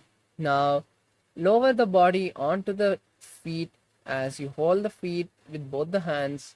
Try placing the forehead on the knees. Visualize Swamiji in your inner space. दो पगमिलिवा पसारी पकाका अंगूठा पकड़ी लीलाट गोड़ा लगावे. The next asana is Bidokasana. Now raise up, bring the knees apart and the soles of the feet apart. Now lower your body onto the mat, wrap your feet and hold the soles of the foot. Visualize Swamiji and gaze at the third eye. प्रथम बेसी दो पाव पसारी कछक ऊर्तको कुरुडो डारे. Now we move to Jalandhari Pavasana. Now just bring the soles of the feet together bring the feet towards the perineum. Insert the hands underneath the gaps of the shins and keep the palms facing up as you rest the forehead on the heels. Visualize Swamiji and gaze at the third eye. प्रथम बेसी दो पाव पसारी कछक ऊर्तको कुरुडो डारे. Now we move to Urdhva Paschimottanasana. Now sit with both your legs stretched. Raise one foot and place it behind the neck. Lower the entire body and place the forehead on the stretched leg, holding the stretched leg with both the hands. Visualize Swamiji and start performing the Pratyahara Kumbhaka, which is visualizing the prana travel from the toes to the crown center and then exhaling. पश्चिमतानवत्संस्थितिं कृत्वा एकं पादं ग्रीवायां धृत्वा तिष्ठेत्. Now we move to Anantasana. Slowly lower your body onto the back with the leg still behind your neck. Hold the leg with the opposite hand and visualize Mahavishnu. Gaze at the nose. उत्तानशयनी एकैकं पायी ग्रीवायां विन्यस्य. Next is Ankushasana. Now roll onto the elbow with the hand holding the feet. Visualize you have complete control over your body and gaze at the nose. उत्तानशयित एकैकं पादं ग्रीवायां कुर्वन्.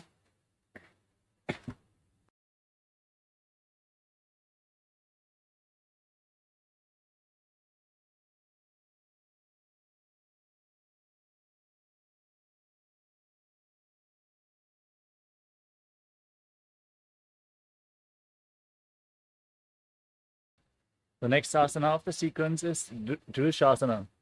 Now lay on your back and pull your knees up against your chest and circle your legs with the hands. Squeeze your body into a ball and rock it from side to side. Gaze forward in Shambhavi Mudra. Keep your eyes wide open, unblinking, as you visualize Swamiji and breathe in Pratyahara Pranayama. Visualize that the prana is flowing upwards through the soles of the feet, the regenerative organs, the navel, the heart, the throat, the uvula, the center of the eyebrow, the top of the forehead, and your Brahmarandha. उत्तानशयनं जानुनी हृदयवष्टम्भा जङ्घासहित ऊरूनि करद्वये बद्ध्वा सव्यापसव्यं लोडयेत् दृशासनं भवति. Now repeat Urdhva Paschimottanasana on the other side. Lift the other leg behind your neck and lean forward and down as you visualize Swamiji in your inner space. पश्चिमतानवत्संस्थितिं कृत्वा एकं पादं ग्रीवायां धृत्वा तिष्ठेत्. Next up is Anantasana. With the leg behind the neck, lean back, straighten the opposite leg. As you gaze to your nose, visualize that you are infinite, endless, eternal, Ananta. उत्तानशयनी एकैकं पायी ग्रीवायां विन्यस्य. Now from Anantasana, roll up to the side of the hand holding onto the foot behind your head. Rest on the side as you gaze to your nose and feel in complete control.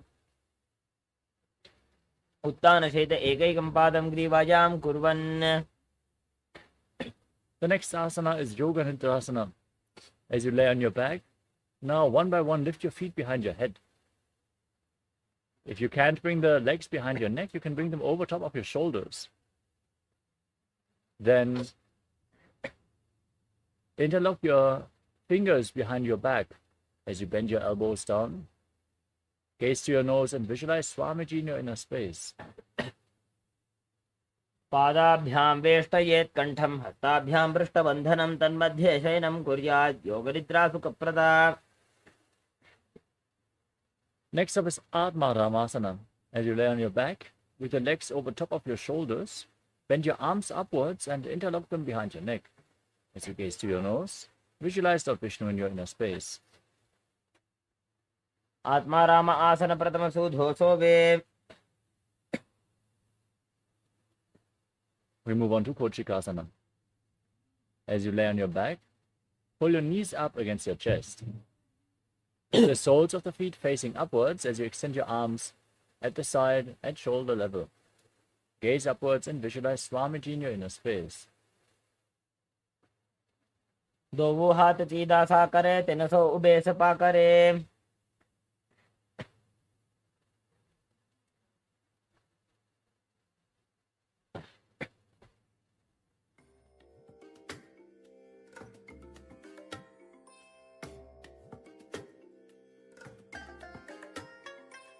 I bless you all.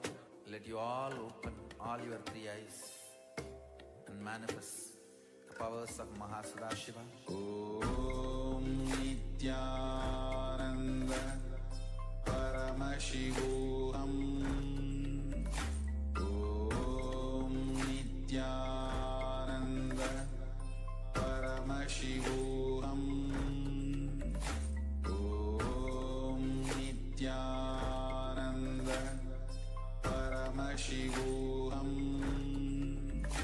Om Nithyananda Paramashivoham.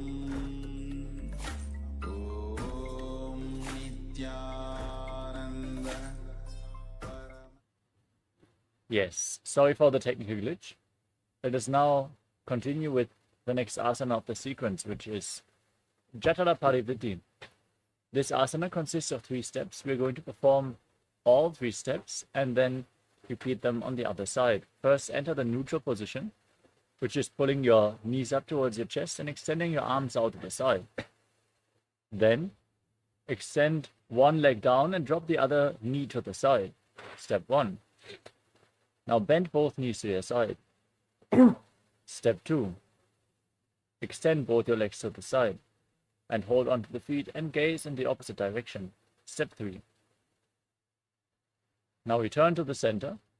Throughout this process, visualize Swamiji, breathe in Pratyahara Pranayama as described, and perform the Mula Bandha. Now drop the other knee to the side.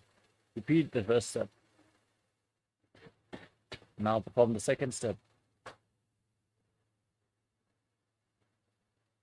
And repeat the third step as you gaze away from the feet.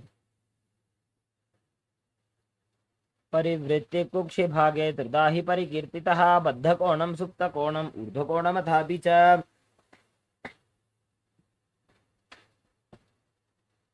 The next asana is the Dviparapitam.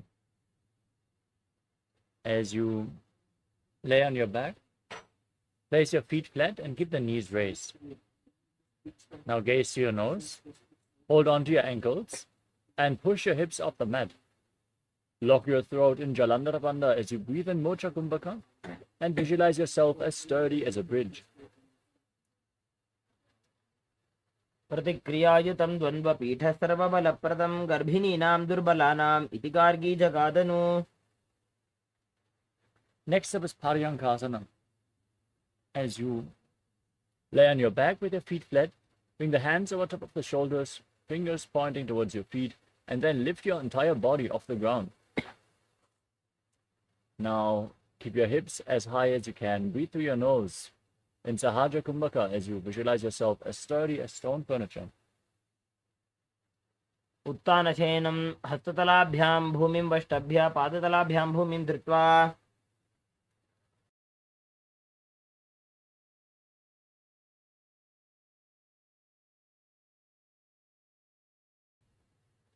As you now lay back down on your back, pull your knees up towards your chest and place your hands on the respective shoulders. Then, move your hips in a circular motion and visualize yourself as a dog playfully rolling around on its back. शववत् शरीरं संस्थाप्य जानुनी सम्मील्य नाभौ वाणिज्य.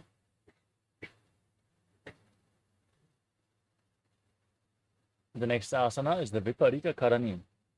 As you lay on your back, keep your arms flat And then raise your legs and your hips off the mat. Support your balance with your arms as you start moving your legs around in a circular motion. Visualize Swamiji in your inner space. Karni विपरीताख्या सर्वाधिव्याधिनाशिनी नित्यमभ्यासयुक्तस्य जाटराग्निविवर्धनी. Now stop the movement of your legs. Be stable and sturdy in Viparita Karani too as you visualize Swamiji. भूतले सशिरो दत्त्वा खेनये चरणद्वयं विपरीतगते सैषा सर्वतन्त्रेषु गोपिता. Now drop your toes down above your head. Touch the ground with your feet as you interlock your fingers behind your back. Push your hands down to the mat in Padusha Mudra, visualizing yourself as a plow in Langarasana. नरकासने स्थित्वा नासिकाप्रदेशे भूमौ पादपृष्ठे स्थाप्य.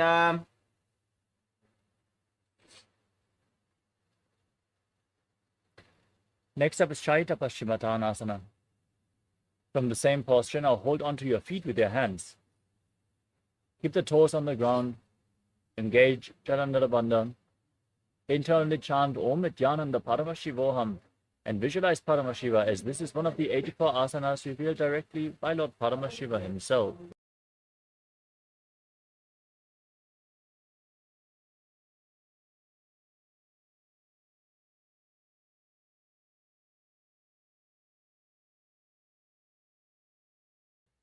तानं शयित्वात् कुर्वीत शयितपश्चिमतानकम्. Next up is Supta Konasana. With your feet over top of your head. Hold onto the feet and bring your hips above the shoulder level. Then separate your feet to the side. Visualize Swamiji in your inner space and breathe in Mocha Kumbhaka. परिवृत्ति कुक्षि भागे त्रिदाहि परिकीर्तितः बद्धकोणं सुप्तकोणं ऊर्ध्वकोणमथापि च. Now hold on to the ankles of your feet as you join them back together over top of your body. And roll onto your back, keeping your arms and legs straight as you visualize yourself as a chakra, a wheel in Chakrasana.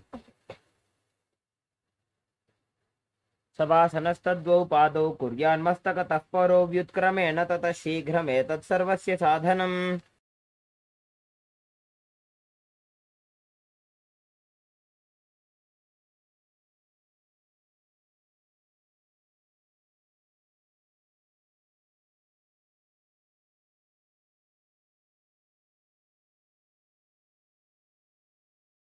Next up is Supta Prasarita Parangushtasana.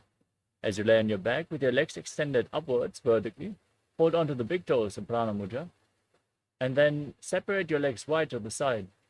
As you visualize Swamiji in your inner space, breathe in Uddiyana Pranayama, make an ocean-like sound with your mouth. सवासनस्तद्वौ पादौ कुर्यान्मस्तकतः परो. Now join your feet back together in Supta Padangushtasana as you visualize Swamiji in your inner space.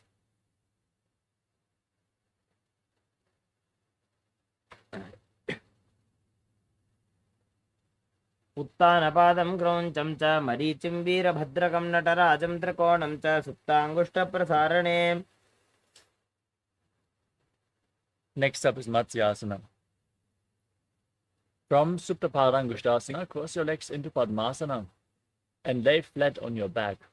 Push your knees to the mat and hold on to opposite elbows above your head as you gaze to your nose and visualize Matsya, the fish avatar of Lord Vishnu. मुक्तपद्मासनं कृत्वा उत्तानशयनं चरेत् कूर्पराभ्यां शिरो वेष्ट्या मत्स्यासनं तु रोगः.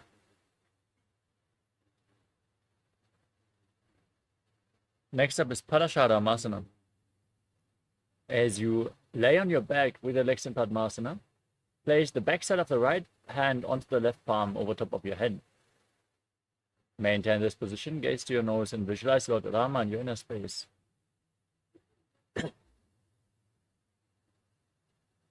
प्रथमकरे पद्मासन आचे सूधो सोवे भूपरिपाचे. Next up is Sarvangasana. As you maintain your legs in Padmasana, bring your hands towards the hips and raise your knees and then your hips off the mat. Support your lower back with your hands, elbows on the ground, holding your body weight as you gaze to the nose. Visualize Swamiji in your inner space. अथ वक्षेत्र संक्षेपात् सर्वांगासनमुत्तमं यत्कृत्वा योगनिपुणो विद्याभिः पण्डितो यथा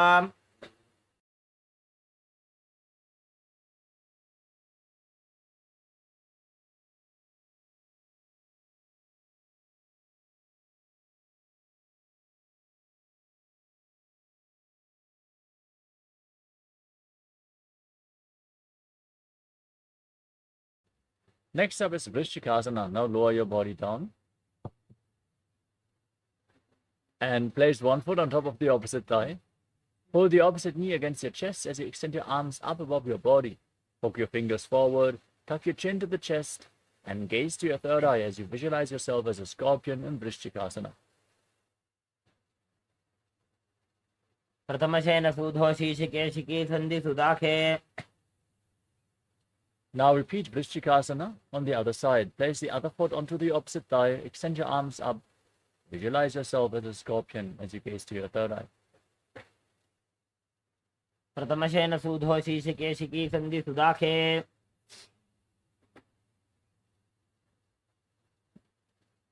Next up is Vrishaparakshipasanam. As you lay on your back with your legs flat, interlock your fingers around your neck and lift your legs off the mat as you alternate pulling your knees in towards your chest back and forth. Visualize Swamiji in your inner space. उत्तानशयनं कृत्वा अङ्गुलिभ्यः कन्दरां बद्ध्वा कूर्परौ मिलित्वा.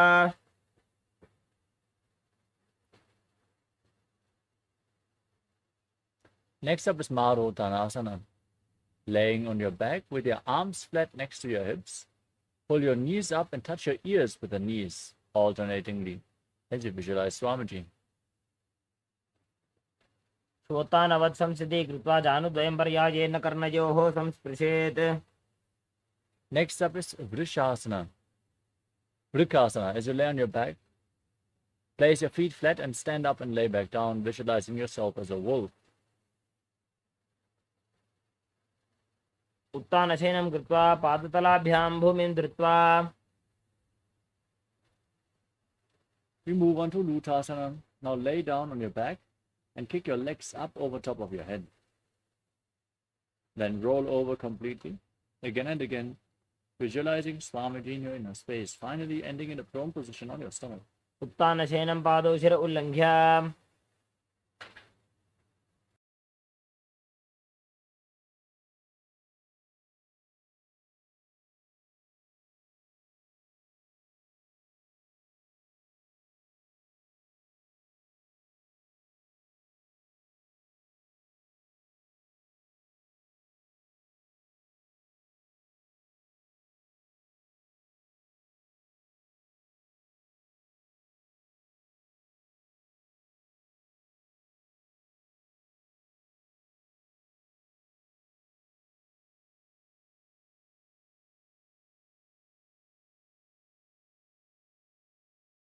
The next asana is Sadatasana.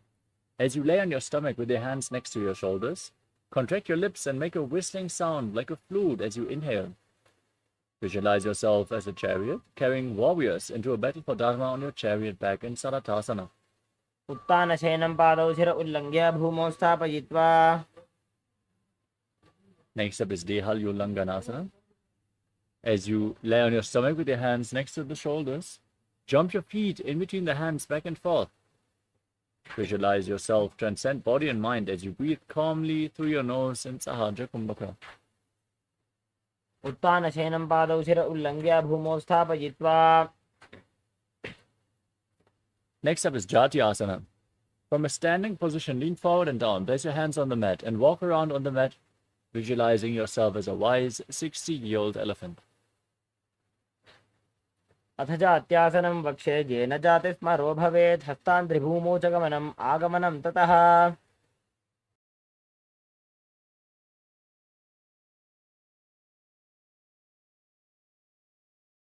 We move on to Lolitika Karana. As you stand in Adimandi posture, heels together, toes pointing outwards, Knees bend, raise your elbows to the shoulder level and rotate your arms around your body. Lean back far and move your head in all directions.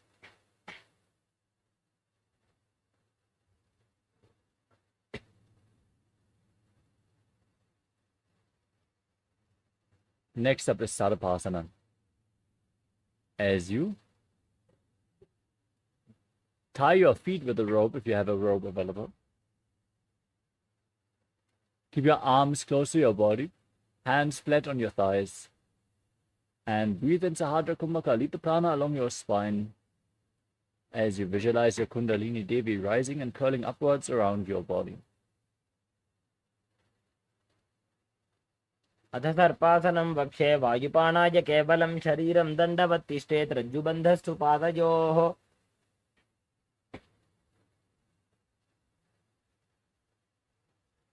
The next asana is Ushtra Sadhanasana.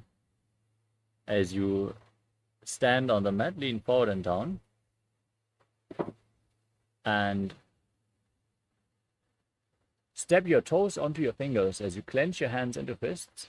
Walk around on the mat, visualizing yourself as a camel. मुष्टिकनिष्ठिका प्रदेशेन भूमौ निधाय उपरि पादतले संस्थाप्य.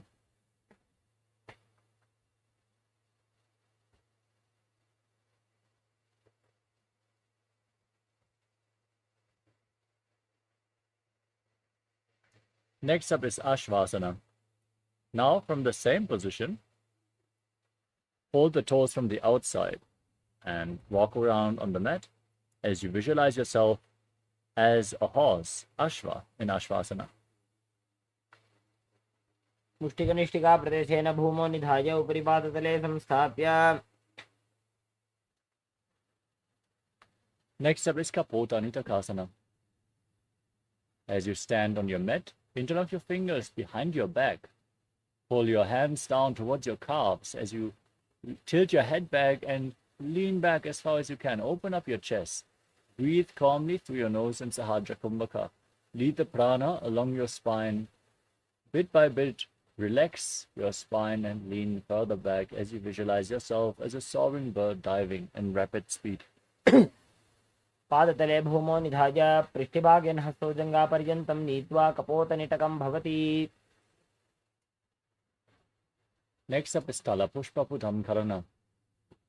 Now stand in Arimandi, heels together, toes pointing outwards and your knees bent. Join your hands in Namaskara Mudra. Bow down to one side. Open up your palms and raise the respective heel again and again as you visualize yourself holding a bouquet of flowers and offering it to Paramashivoham.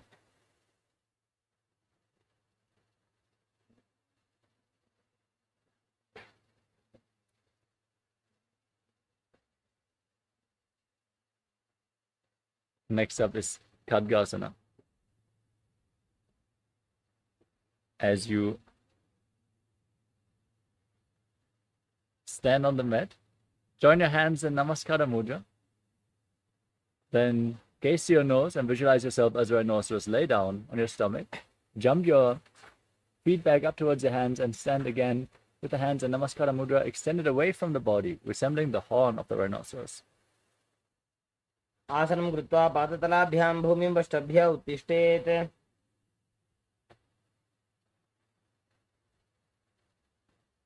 We move on to the Uttanottanam. As you stand on the mat, hold on to weights if you want to intensify this asana. Then sit down all the way or as low as you can. Stand back up. Repeat this again and again as you gaze to your nose and visualize Swamiji in your inner space. पुनः पुनः उत्थातव्यम् अस्थितव्यम् इति उत्थानोत्थानं भवति. Next up is Musalasana.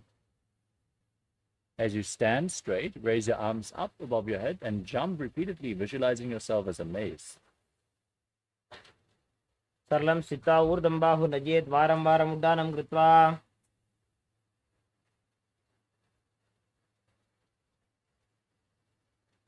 Next up is Utsheshakasana. Now hold on to one foot with both hands and pull it against your chest. Then sit down and stand back up. As you gaze to your nose and visualize Swamiji in your inner space, repeating this movement on both sides again and again. एकैकं पादतलं कुक्षौ निधाय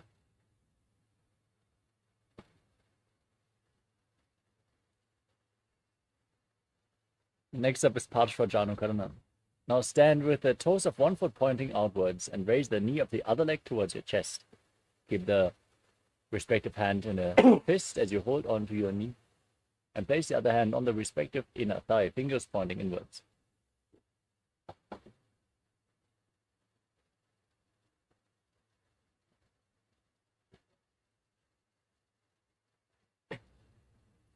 Next up is Tandavasana.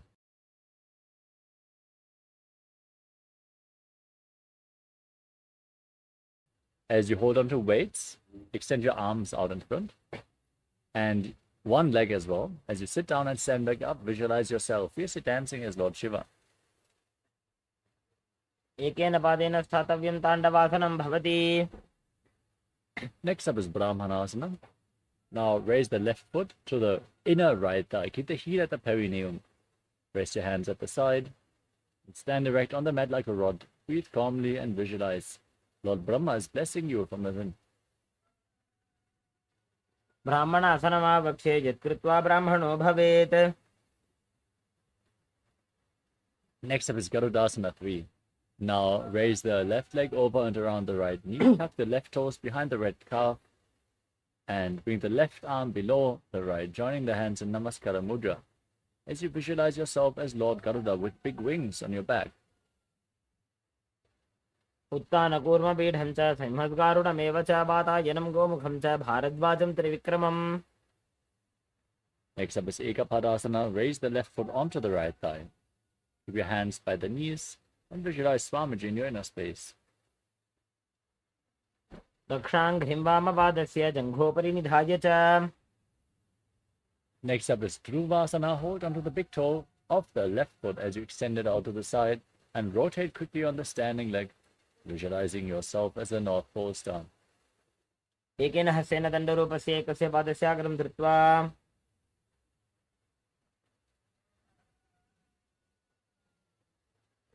Next up is Trivikramasana. As you stand on the mat, lift one leg behind your neck, then stand tall, sit down, and stand back up. Perform the 3 steps of Lord Vishnu as you visualize Lord Vishnu blessing you from within.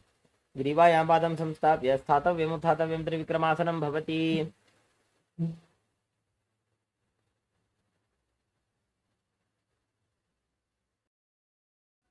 Now repeat the Parshvajanukarana on the other side.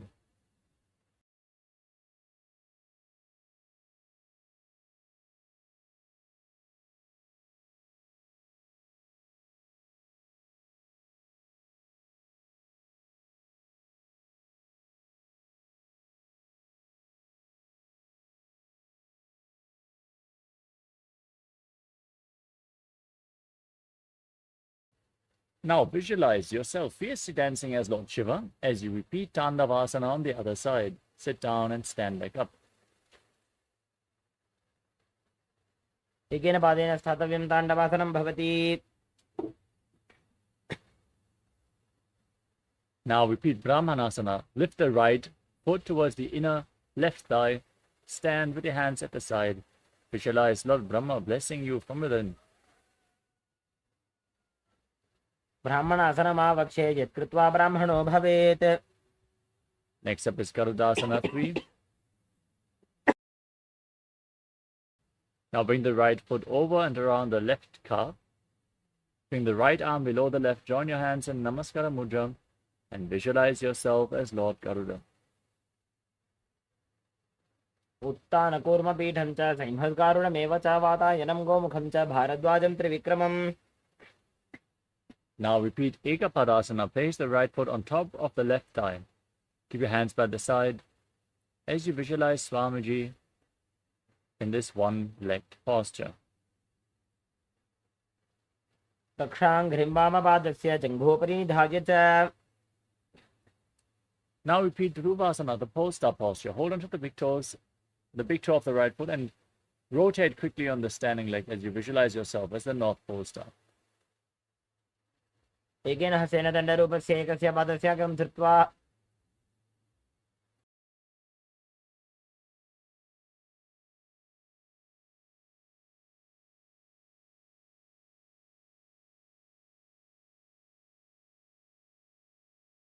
Now repeat Trivikramasana on the other side. Lift the leg behind your neck, stand tall, and visualize Lord Vishnu as you stand, sit down, and stand back up. ग्रीवायां पादं संस्थाप्य स्थातव्यम् उत्थातव्यं त्रिविक्रमासनं भवति.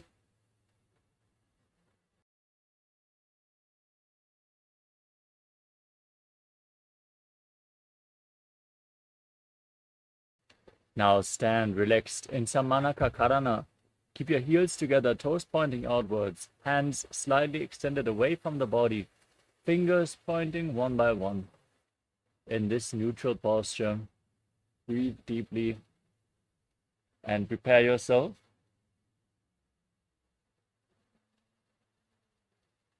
to get ready for the final 100 asanas of this sequence.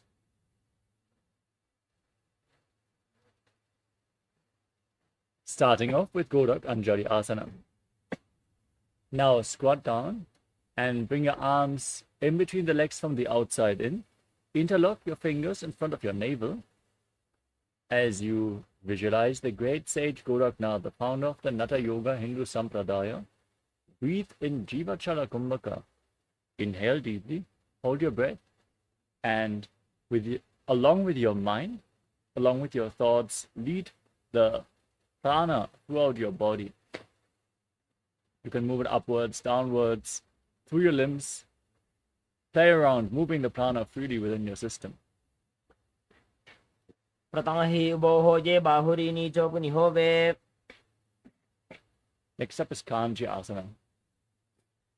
As you squat down all the way, interlock your fingers behind your lower back. Visualize Swamiji in your inner space. प्रतमहि उभोः ये बाहुरी नीचो पुनिहोवे. Next up is Bhairu Asana. As you squat down with your heels together, interlock your fingers behind your back and gaze to your navel as you visualize Bhagavan Kala Bhairava, the Lord of Time. दोवु पग की थलिया की माहिली core मिलाई फना पानी उकड़ मोड़ वैसे. The next asana is Varaha Asana. Now keep the heels together as you squat down. Separate your toes, keep them pointing outwards as you join your hands in Anjali Mudra. Place your hand behind your head, keep your back straight. You point your toes down towards the ground. Gaze towards your nose and visualize yourself as Varaha, the boar avatar of Lord Vishnu. पागतली की माहिली core मिलाई फना पानी उकड़ मोड़ वैसे.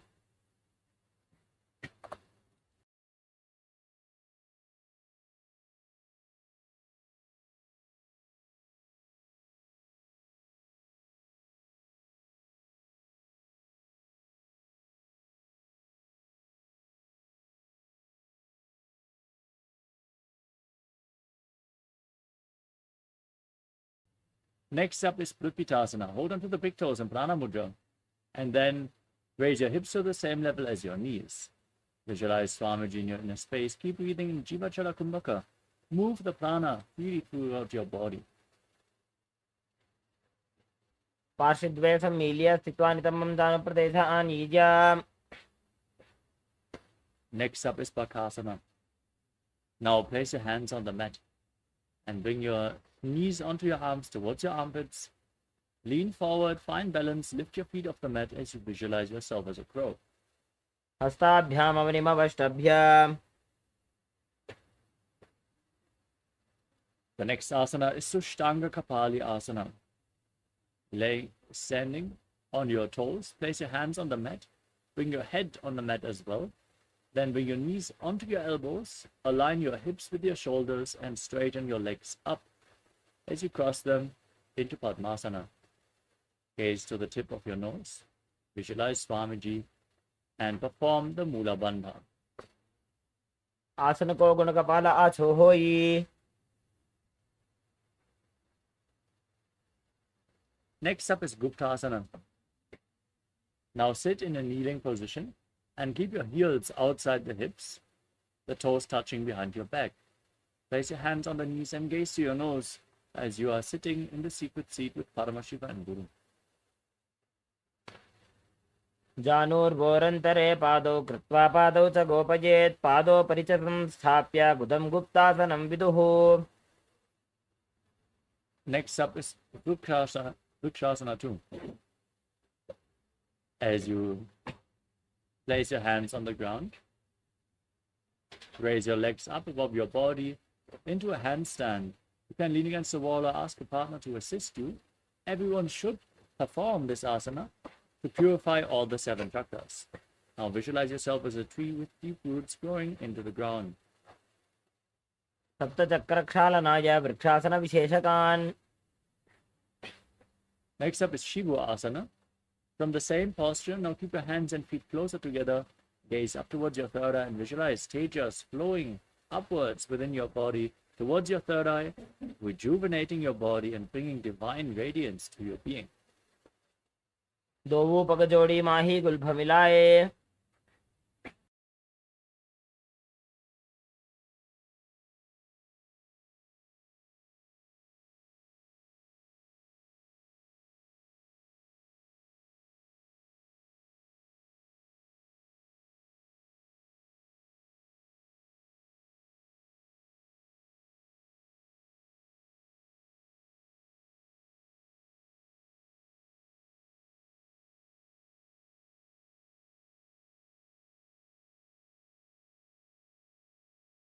Next up is Matsyasana 2. Place your hands flat on the ground. Step your feet back into a plank position and lower your body to the mat as you push it back up again and again, visualizing yourself as a fish. निब्जं शयनं कुर्परो पार्श्वभागायामूर्धकृत्य. Next up is Sarvasana 2. Place your hands on your hips and lift your chest and head, moving it from left to right as you visualize and move your body like a snake.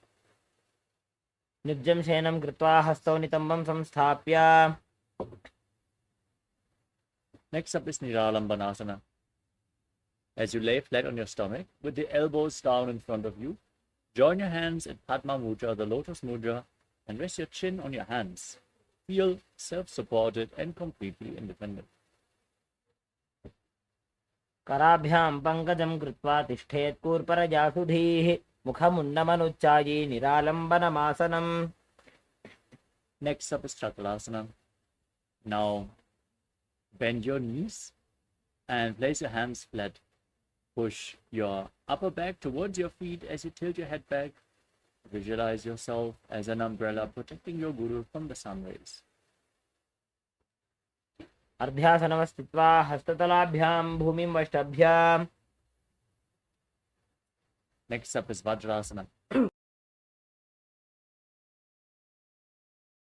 Now sit on your heels with the top of the feet flat on the mat. Extend your arms out in front. Place your forehead and your hands flat on the mat. Gaze to your nose and visualize yourself as Vajra, the weapon of Indra, symbolizing indestructibility.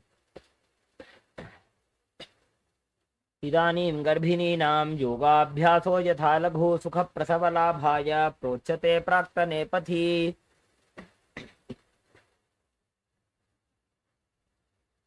Next up is Meshasana.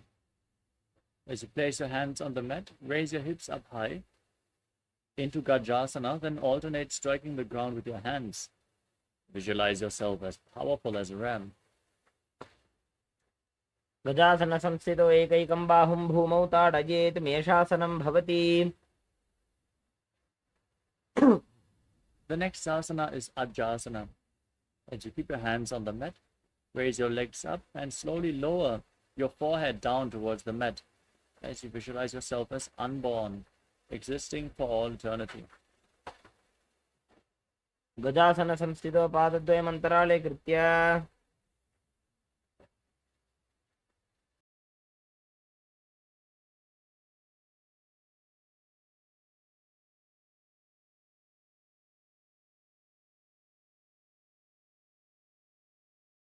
Next up is Dhanantarasana. Now sit in a kneeling posture, hold on to the big toes in Prana Mudra and pull the toes towards your perineum. Then you place your hands on top of your knees, gaze to your nose, visualize Swamiji, and breathe in Ujjayi Pranayama. Make an ocean-like sound with your mouth on in and exhalation. पूरब विधि परिहाता के काकसी से फणा छरा मोड़ी. Next up is the Angamottanam. Now, interlock your fingers in front of your body and move your arms from left to right, up and down in all directions, giving massage to various different joints and muscles of your body. Then interlock your fingers behind and repeat the movement, visualizing Swamiji in your inner space. हस्तयोः अङ्गुलीर्बद्ध्वा हस्तयोर्मध्यात् सर्वमङ्गं निष्कासयित्वा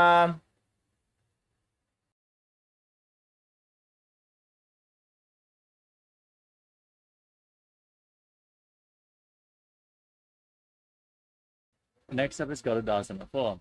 As you sit in a kneeling position, turn your feet so the toes are pointing outside. Now place your thighs and your calves flat on the mat. Keep your hands on the knees and visualize yourself as Lord Garuda flying Lord Vishnu and Lakshmi on his back in Garudasana form. जङ्घोरुभ्यां धरां पीड्य स्थिरकाजो द्विजानुना जानु परिकरद्वन्द्व गरुडासनमुच्यते. Next up is Ananda Mandirasana. Now join the soles of the feet and point the toes back as you separate your knees and sit down. Hold onto your ankles and bring the front of your buttocks to the mat as you gaze to your third eye and visualize yourself residing in the blissful space of a temple. अथ वक्षे वीरनाथ आनन्दमन्दिरासनं यत्कृत्वा अमरो धीरो भवत्येवेह साधकः. Next up is Mandukasana 2. Now overlap your feet and sit on your heels. Place your hands underneath your knees and gaze forward as you place your tongue flat against the palate of your mouth, visualizing yourself as a frog, engaging Uddiyana Bandhan, Mula Bandhan, Mandukasana 2. पृष्ठं सम्पीड्य गुल्फाभ्यां जान्वङ्गे सबलयाकृतिः हस्तौ पादतले क्षिप्तो मण्डूकं पाददोषहृत्.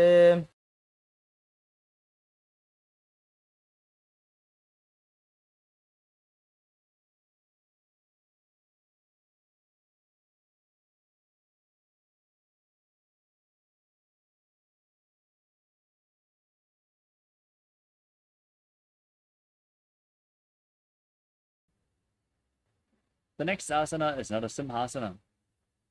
Now tuck your toes, sit on raised heels. Place your hands on the ground, thumbs touching. Now gaze to your nose, stick your tongue out and exhale forcefully again and again. Visualizing yourself as Narasimha, the lion man avatar of Lord Vishnu in Narasimhasana. दोवु फणा पाणी होय वैसे AD Mailer गुदानी वैसे समशरीरनी काटहरावे NASA अग्रदृष्टि को ल्यावे. Next up is Pishlakasana. Now sit on raised heels, cover your mouth with your hands, bring the thumbs underneath your teeth. As you close your lips and inhale through the right nostril, exhale through your mouth in Vishlaka Pranayama.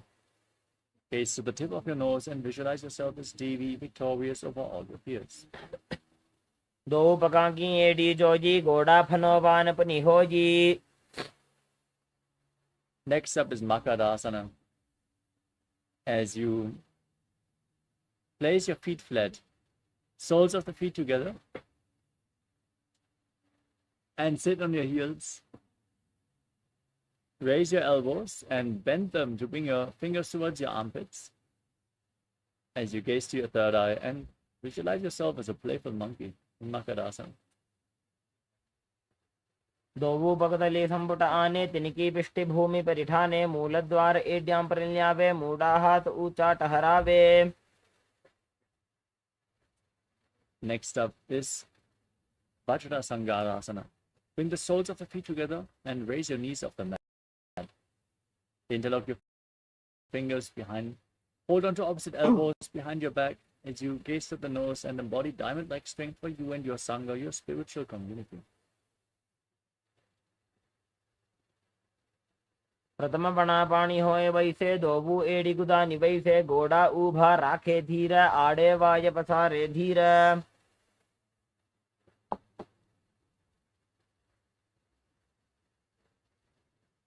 Next up is Kanjanasana. Now drop your knees to the ground and cross your feet to sit on your heels. Place your hands on the knees Place your hands on the ground next to you as you gaze to your nose and visualize perfect health beyond any and all physical or mental ailments as you pull your stomach in and up in Uddiyana Bandha in Kanjanasana. खञ्जनासनमावक्षे यत्कृत्वा सुस्थिरो भवेत् पृष्ठे पादद्वयं बद्ध्वा हस्तौ भूमौ प्रधारयेत्. Now place your hands on the respective knees.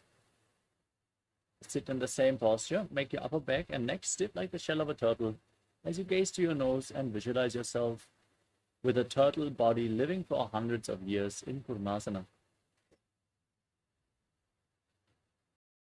गुल्फौ च वृषणस्याधो व्युत्क्रमेण समाहितो ऋजुकाय शिरो ग्रीवं कूर्मासनमितीरितम्.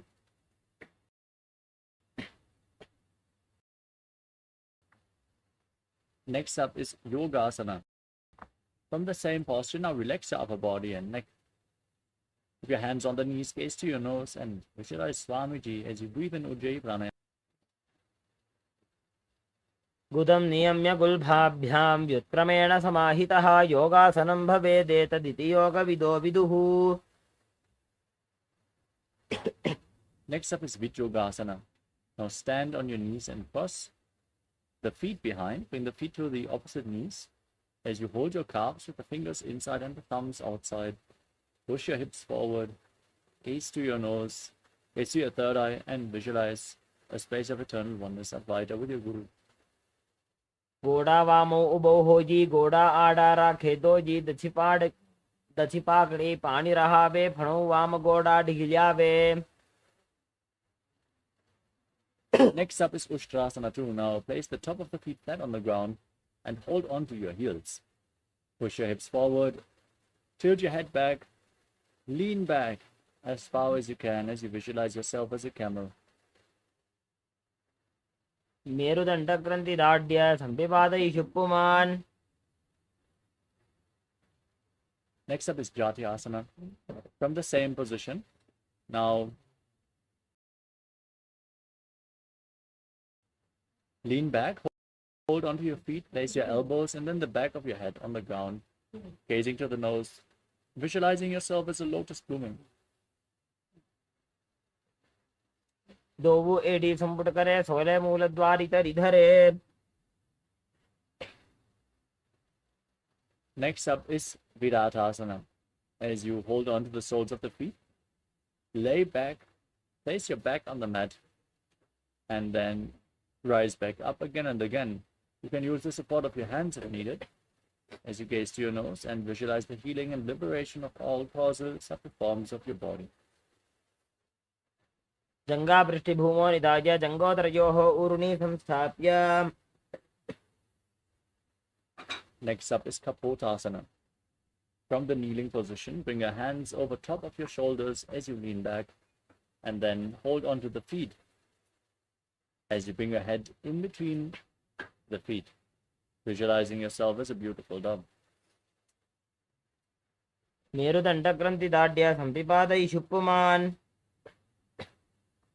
We move on to Varasana. As you stand on your knees with the toes tucked, hold on to opposite elbows, gaze to your nose. Internally chant Om Nithyananda Paramashivoham as you gaze to the nose. This is the boon fulfilling posture. Now receive your boon from Paramashiva. जानुनी भूमौ संस्थाप्य हस्ताभ्यां बाहु परस्परं धृत्वा सरलं तिष्ठेत्. Next up is Varahasana 2. As you keep the toes tucked, sit down on the raised heels and lean forward and down. Place your forearms on the mat. Bring your head on the hands. Rest in this position as you visualize yourself as Varaha, the boar avatar of Lord Vishnu. सूर्यं चन्द्रं भेदनानि आसनानि निकथ्यते. Next up is Mundasana. Keep your forearms on the ground. Interlock your fingers. Place your head on the ground, supported with your hands as you raise your hips. Walk your feet forward. Lift your body up into a headstand and then gaze to your nose and visualize yourself as a lopped tree. अधो मुण्डासनं वक्षे सर्वेषां प्राणिनां सुखम्.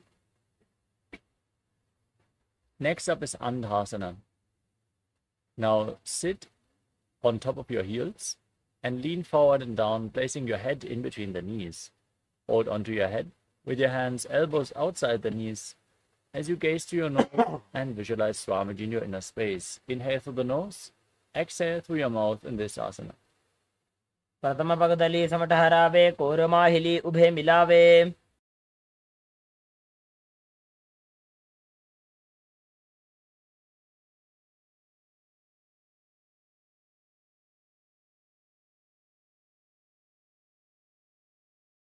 Next up is Viparita Shalabhasana. Lay down on your stomach and extend your arms up above your head. Hold on to weights if you want to intensify this asana. As you lift your arms, your chest, and your legs up off the mat entirely, engage your lower back intensely as you visualize yourself as a locust. शलभासन भेदाश्च नटभेरुण्ड नामके गण्डभेरुण्ड सहिते शीर्षदण्डासनं तथा. Next up is Kapalasana, the skull posture. Now place your forehead on the ground. Keep your hands at the side of your hips, palms facing down. As you lift your legs up off the mat, visualize a skull representing the mind with purified thoughts and the strong will to attain enlightenment. कपालं भूमो निधाय ऊर्ध्वं पादौ नजेत्. Next up is Akasha Kapotasana. As you lay on your stomach with the hands flat, bend your knees, raise your hips, bring the feet over top of your body and place them down on the ground in front of you as you visualize yourself as a free and open dove. उष्ट्रासने स्थित्वा चरणो भूमेरुत्थाप्य मस्तकोपरि नीत्वा.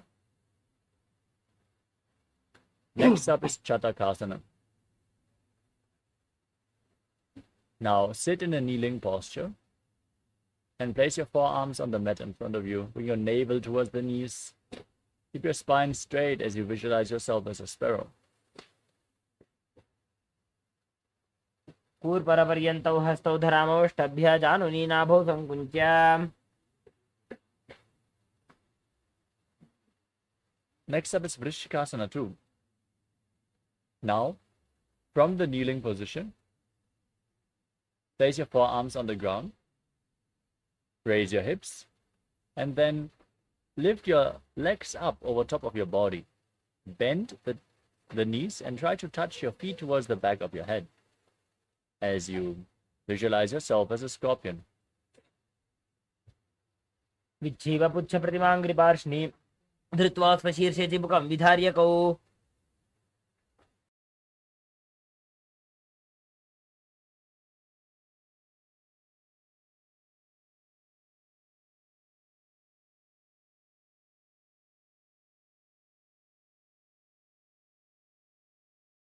The next asana is Vrishasana.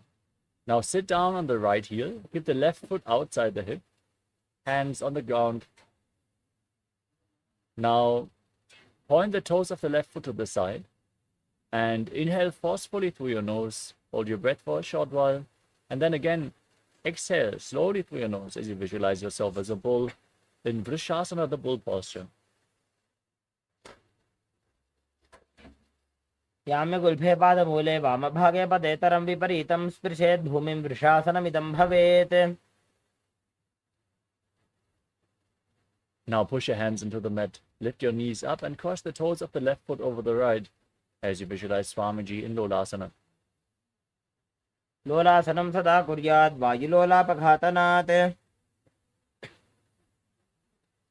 Now repeat Vrishasana on the other side. Keep the toes of the right foot pointing outwards as you sit on the left heel. Visualize yourself as a bull. याम्यगुल्फे पादमूले वामभागे पदेतरं विपरीतं स्पृशेत् भूमिं वृषासनमिदं भवेत्. Now tuck the toes of the left foot and sit on the left heel. Place the right foot flat, knee raised against your chest. Keep your hands on the knees and visualize Balagunahai. आसनको गुणजलविकारजायी. Next up is Grahasana. Now stand up and then squat down. Bring your hands in and around the legs, holding onto the ankles from the outside as you visualize yourself as the entire planet in Grahasana. पादतले भूमौ संस्थाप्य जानुमध्ये कुरुपरौ स्थाप्य. Now tuck the toes of the right foot, sit on the right heel as you repeat Balagunasana on the other side. आसन को गुण जल विकार जाई. Next up is Utkatasana. Now step both the feet in, sit on raised heels, keep your knees together and place your hands on top of the knees. You can hold on to weights if you want to intensify this asana as you visualize Swamiji in your inner space. तुजास्पिजोस्ति यत ऊर्वजानो यत्रासने पादतलद्वयो परि. Next up is Vajrasangarasana 2. Now, soles together, knees separated, hold on to opposite elbows behind your back. While you do that, visualize Swamiji in your inner space. प्रथम पणापाणी होए जैसे दोबू एड़ी गुदानी वैसे गोड़ा उभा राखे धिया आड़े वाज पसारे धीर. The next asana is Anilasana. Now place one palm, place your palms on the mat and step your heels on top of the back of your hands. Keep your arms straight as you squat down all the way and gaze to your nose. Visualize that you are able to live off of air alone. दो हाथ भूमि पर ठाने कहुनी जाड़ी नाभिलग आने. Now rise up and then lean forward and down. Place the back of your hands on the mat. Step your feet onto your hands and wrap them around your feet. Wrap your hands around the feet like shoes. As you walk around on the mat, visualizing yourself wearing padukas walking across India. हस्ततलयोः पादतले कृत्वा तिष्ठेत् गच्छेत् पादुकासनं भवति.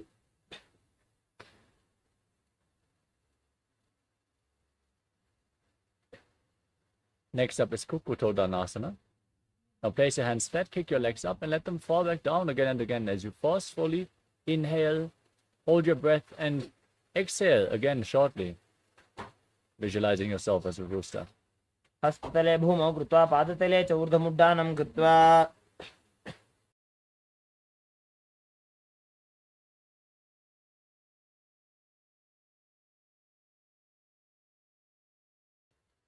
Next up is Viparita Nrityasana. As you keep your hands on the mat, lift your legs up high and dance around on two hands as you feel yourself become free of all inhibitions. हस्ततलाभ्यां भूमिं पृष्ठाभ्यां ऊर्ध्वपादाग्रे कुर्वन्.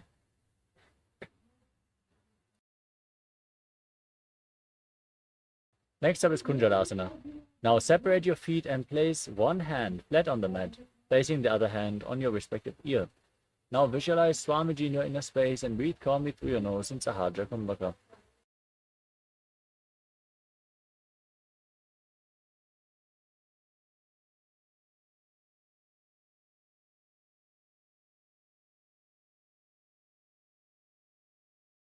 अथ वक्षे महादेव कुञ्जरासनमुत्तमं करेणैकेन पादाभ्यां भूमौ तिष्ठे चिरक्करः. Now exchange the position of your hands. Place the other hand on the mat. Repeat Kunjarasana on the other side. अथ वक्षे महादेव कुञ्जरासनमुत्तमं करेणैकेन पादाभ्यां भूमौ तिष्ठे चिरक्करः.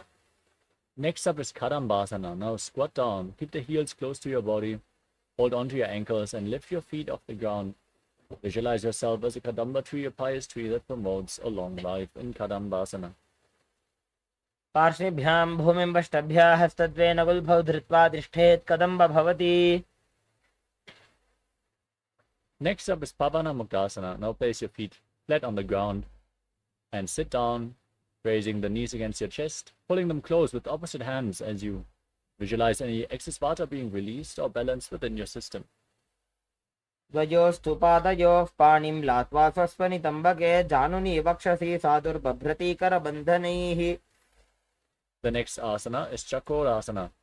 Now lift one leg behind your neck and place your hands to the side.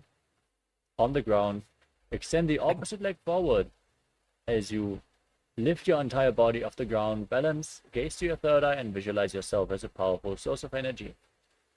पूर्वतानं चतुष्पादपीठं वज्रासनं तथा. Next up is Dhanurasana 2. Now keep the right leg extended. Hold on to both the big toes as you pull the left foot against your ear. Pull your elbow back as if you're pulling a bowstring, as you visualize yourself as a bow in Dhanurasana too. पादाङ्गुष्टौ तु पाणिभ्यां गृहीत्वा श्रवणावधि धनुराकर्षकाकृष्टं धनुरासनमीरितम्. Next up is Ashtavakrasana. Now lift one leg over top of the respective shoulder and hook the other foot over top as you extend your legs out to the side. Lean forward, balance on your arms, and visualize yourself as a flying crane. वासिष्ठमथ कौण्डिन्यम् ऊर्ध्वकुक्कुटमेव च. Next up is Pranasana. Now place the left foot onto the right thigh. Place the right foot flat and bring your right shoulder underneath the knee. As you gaze up towards your third eye, visualize yourself existing solely on prana. एतत् प्रभेदं वक्ष्यामि करोति यस्य चामरः एकपादमुरो बद्ध्वा स्कन्धेऽन्यत्पादरक्षणम्. Next up is Parshvamatsendrasana. Now bring the left foot outside the right hip. Step the right foot over the left knee. Twist the left elbow around the right knee. Bring your hand below and interlock your fingers behind your back as you gaze to your third eye and visualize Sage Matsyendra, the master of Hatha Yoga.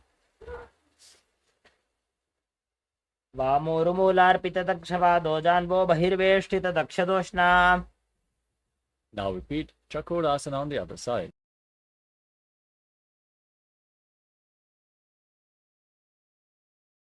Lift the other leg behind your neck. And place your hands on the ground. Extend your opposite leg forward and lift your body up. Gaze to your third eye, visualizing yourself as a powerful source of energy. पूर्वदानं चतुष्पादपीठं वज्रासनं तथा. Now repeat Dhanurasana 2. Extend the left leg, hold onto the big toes, and pull the right foot towards your ear as you visualize yourself as a bow. पादाङ्गुष्टौ तु पाणिभ्यां गृहीत्वा श्रवणावधि धनुराकर्षकाकृष्टं धनुरासनमीरितम्.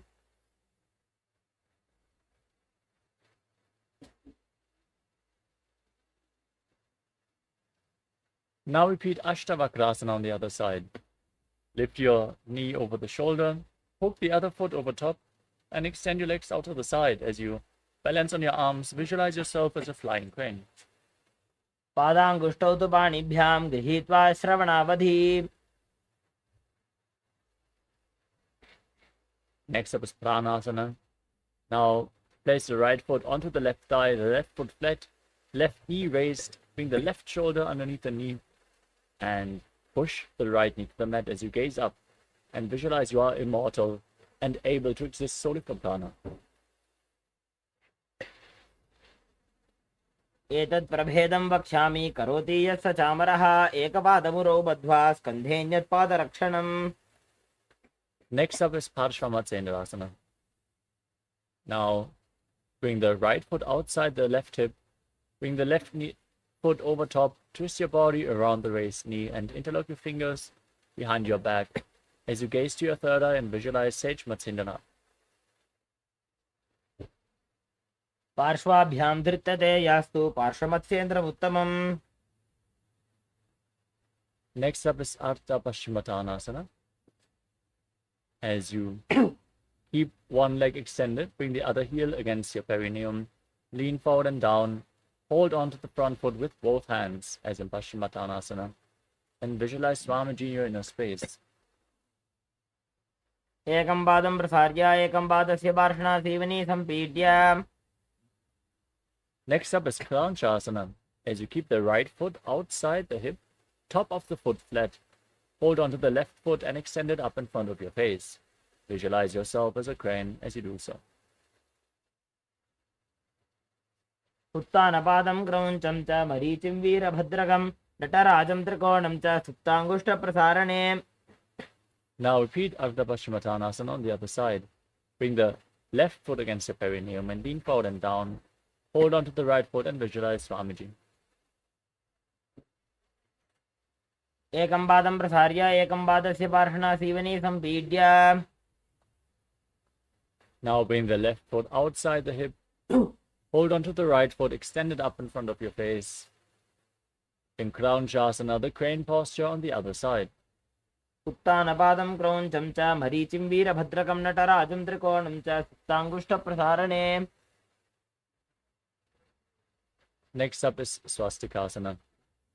Now sit in a cross-legged position. Hold onto the toes and pull them in between the thighs and calves. As you place your hands on top of the knees, gaze to your nose and embody peace, well-being, good fortune, and prosperity. Visualize a swastika as you breathe in Jivachala Kumbhaka. Move the prana freely within your being. जानुर्वोरन्तरे सम्यक् कृत्वा पादतले उभे. Now maintain the same posture but cover your heels with your hands. Tuck your chin to the chest, gaze to the nose, and visualize the great sage Gorakhnath, the founder of the Natha Yoga Hindu Sampradaya and Gorakshasana. जानुर्वोरन्तरे सम्यक् कृत्वा पादतले उभे. Next up is Bhadrasana 2. Now place the left heel against the perineum and place the right foot on top of the left thigh. Gaze up towards your third eye. Visualize Swamiji, the supreme pontiff of Hinduism. Meditate on Arihanta, the enlightened one, the Lord. As you close your mouth with your little fingers, your nostrils with the ring fingers, eyes with middle and index fingers, and your ears with your thumbs in Shanmukhi Mudra. वामपार्श्वौ गुदं संस्थाप्य दक्षाङ्घ्रिवामजघने.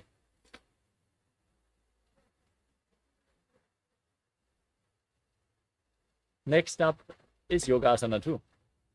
Now, place your feet on top of opposite knees and place your hands on the ground next to your body, palms facing up. Gaze to your nose. Visualize Swamiji in your inner space. As you keep your mouth in the shape of the beak of a crow, inhale through your mouth and exhale through both your nostrils in Kakachantra Kumbhaka. उत्तानौ चरणौ कृत्वा संस्थाप्योपरि जानुनोः आसनोपरि संस्थाप्य चोत्तानं करयुग्मकम्. Next up is Urupa Kukkutasana. Rotate your hands at the side of your body, lift your entire body off the mat and balance as you visualize yourself as a rooster. वासिष्ठमथ कौण्डिन्यम् ऊर्ध्वकुक्कुटमेव च अष्टावक्रमथोत्तानं मयूरं सेतुबन्धनम्. Next up is Siddha Haratali Asana. Now bring your hands in between the legs in Padmasana. Place your palms flat on the ground, but don't lift your body up. Stay seated. Gaze to your nose and visualize Swamiji, still breathing in Kakachantra Kumbhaka. प्रथम पद्मासन को करे हस्तदो वो गोडासन धीधरे. Next up is Hamsasana. Now lift your body off the ground from the same position. Gaze to your nose and visualize yourself as an elegant swan, Hamsa. Kukkutasana स्थित्वा स्कन्दपर्यन्तं मूरोनि नीत्वा. The next asana is Karmukasana. Now slightly raise your hips in Padmasana and push your hands in between the legs. Interlock your fingers behind your back as you place your forehead on the mat. Visualize yourself as Pinaka, Lord Shiva's bow in Karmukasana. प्रथम पद्मासन को करे Ghodasan तिमाहि करिधरे. Next up is Kurmasana 2. Now raise your knees in Padmasana and bring your hands in between the legs. Bend your elbows upwards and hold on to the respective shoulders. Balance in this posture as you visualize yourself as a turtle, having a stable body and mind to live for centuries in Kurmasana 2. By जंग प्रदर्शन बाबा दाई जंग परिबाई लियावा. Now tuck your chin to the chest, gaze to the nose, and rejoice knowing that you're sitting in Shiva's secret knot posture, Granthi Bedasana.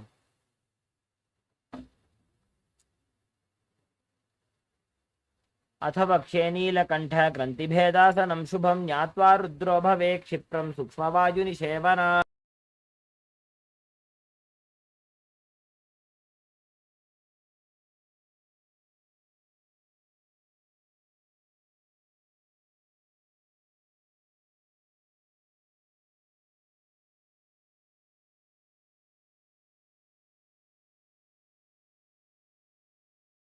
Now roll onto your back with your arms still in between the legs. Hold onto your shoulders as you gaze to your nose, embodying a turtle laying on its back in Uttana Kurmasana. कुक्कुटासनबन्धस्थं कराभ्यां धृतकन्धरं पीठं कूर्मवदुत्तानमेतदुत्तानकूर्मकम्. Next up is Pangu Kukkutasana. Now sit in Padmasana. And bring your hands in between the legs. Place one palm flat on the mat and hold the wrist of that hand as you lift your entire body off the ground. Visualize yourself as a rooster. कुक्कुटासनस्थित्वा एकेन हस्तेन अन्यसमणिबन्धं धृत्वा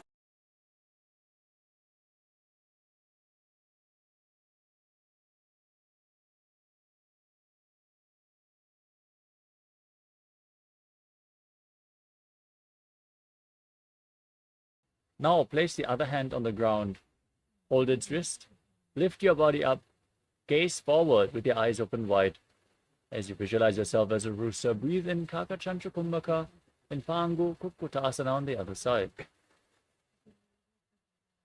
कुक्कुटासनस्थित्वा एकेन हस्तेन अन्यसमणिबन्धं धृत्वा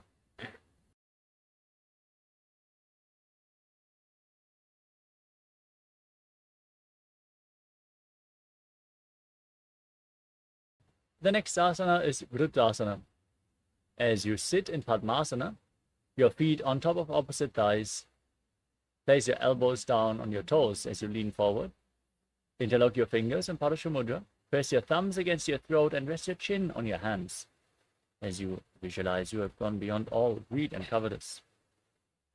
जानूर्वोरन्तरे पादो उत्तानो व्यक्तसंस्थितो गुल्फौ छाच्छाद्य हस्ताभ्याम् उत्तानाभ्यां प्रयत्नतः कण्ठसङ्कोचनं कृत्वा नासाग्रमवलोकयेत् गोरक्षासनमित्याहुर्योगीनां सिद्धिकारणम्.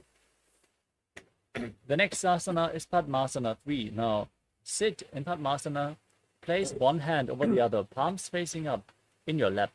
Sit in a meditative space. Engage all Tribandhas. Gaze to your nose. And visualize Swamiji in your inner space.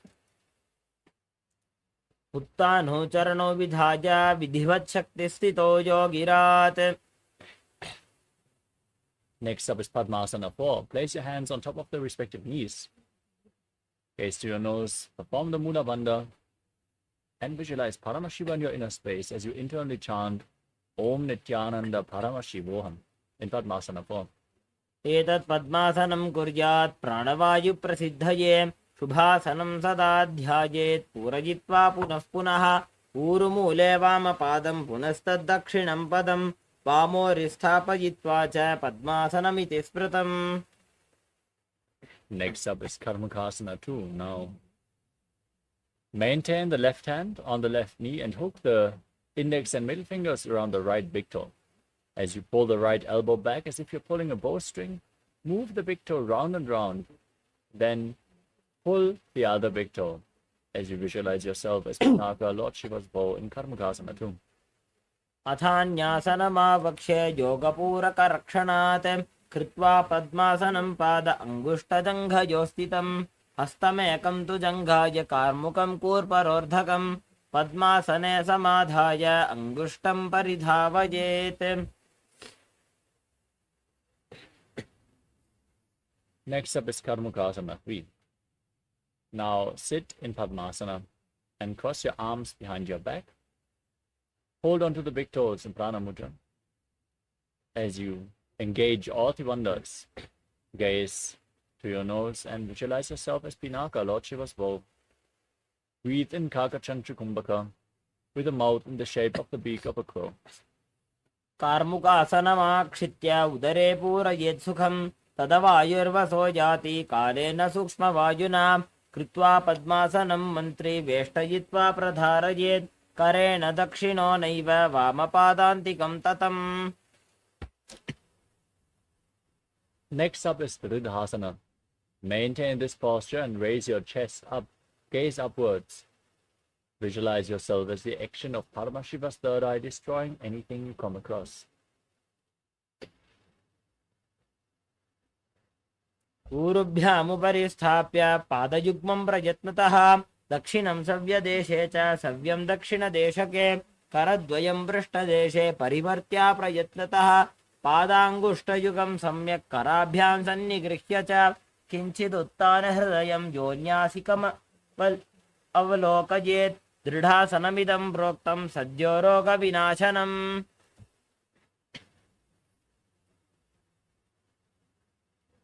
Next up is Nagarasana. Now roll onto your back. Keep holding onto the big toes if you can. Otherwise, cross your arms behind your back and keep your legs in Padmasana. Gaze to your nose and visualize yourself as a snake as you breathe calmly through your nose in Sahadra Kumbhaka. प्रथम पद्मासन कोठाने दोबू हाथ पाछाने आने पाद अंगूठा पकड़े आनी सोबई कहुन्या कुल्या पानी गोड़ा जंग अग्र को दाशे मस्तक को समसूधो राशे नासा अग्र दृष्टि को धरे आसन नग्र ऐसे विधि करे.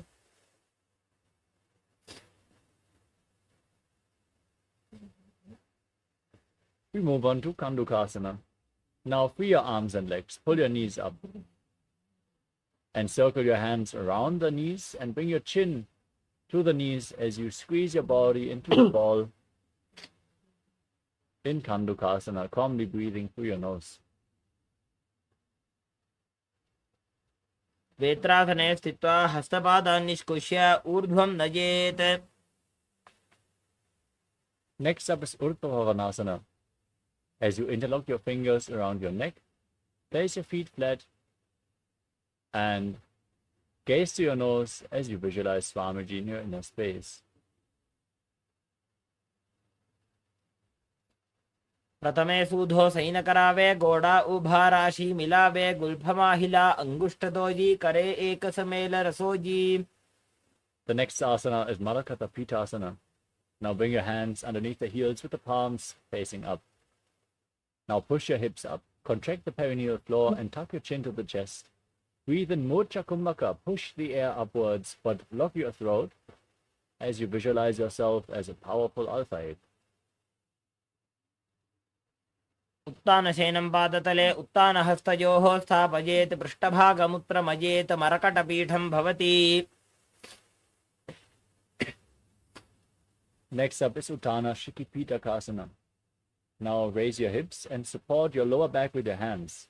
Rest your elbows on the mat, bearing the weight of your body as you stretch your legs out, point the toes and gaze to your nose, visualizing Swamiji in your inner space.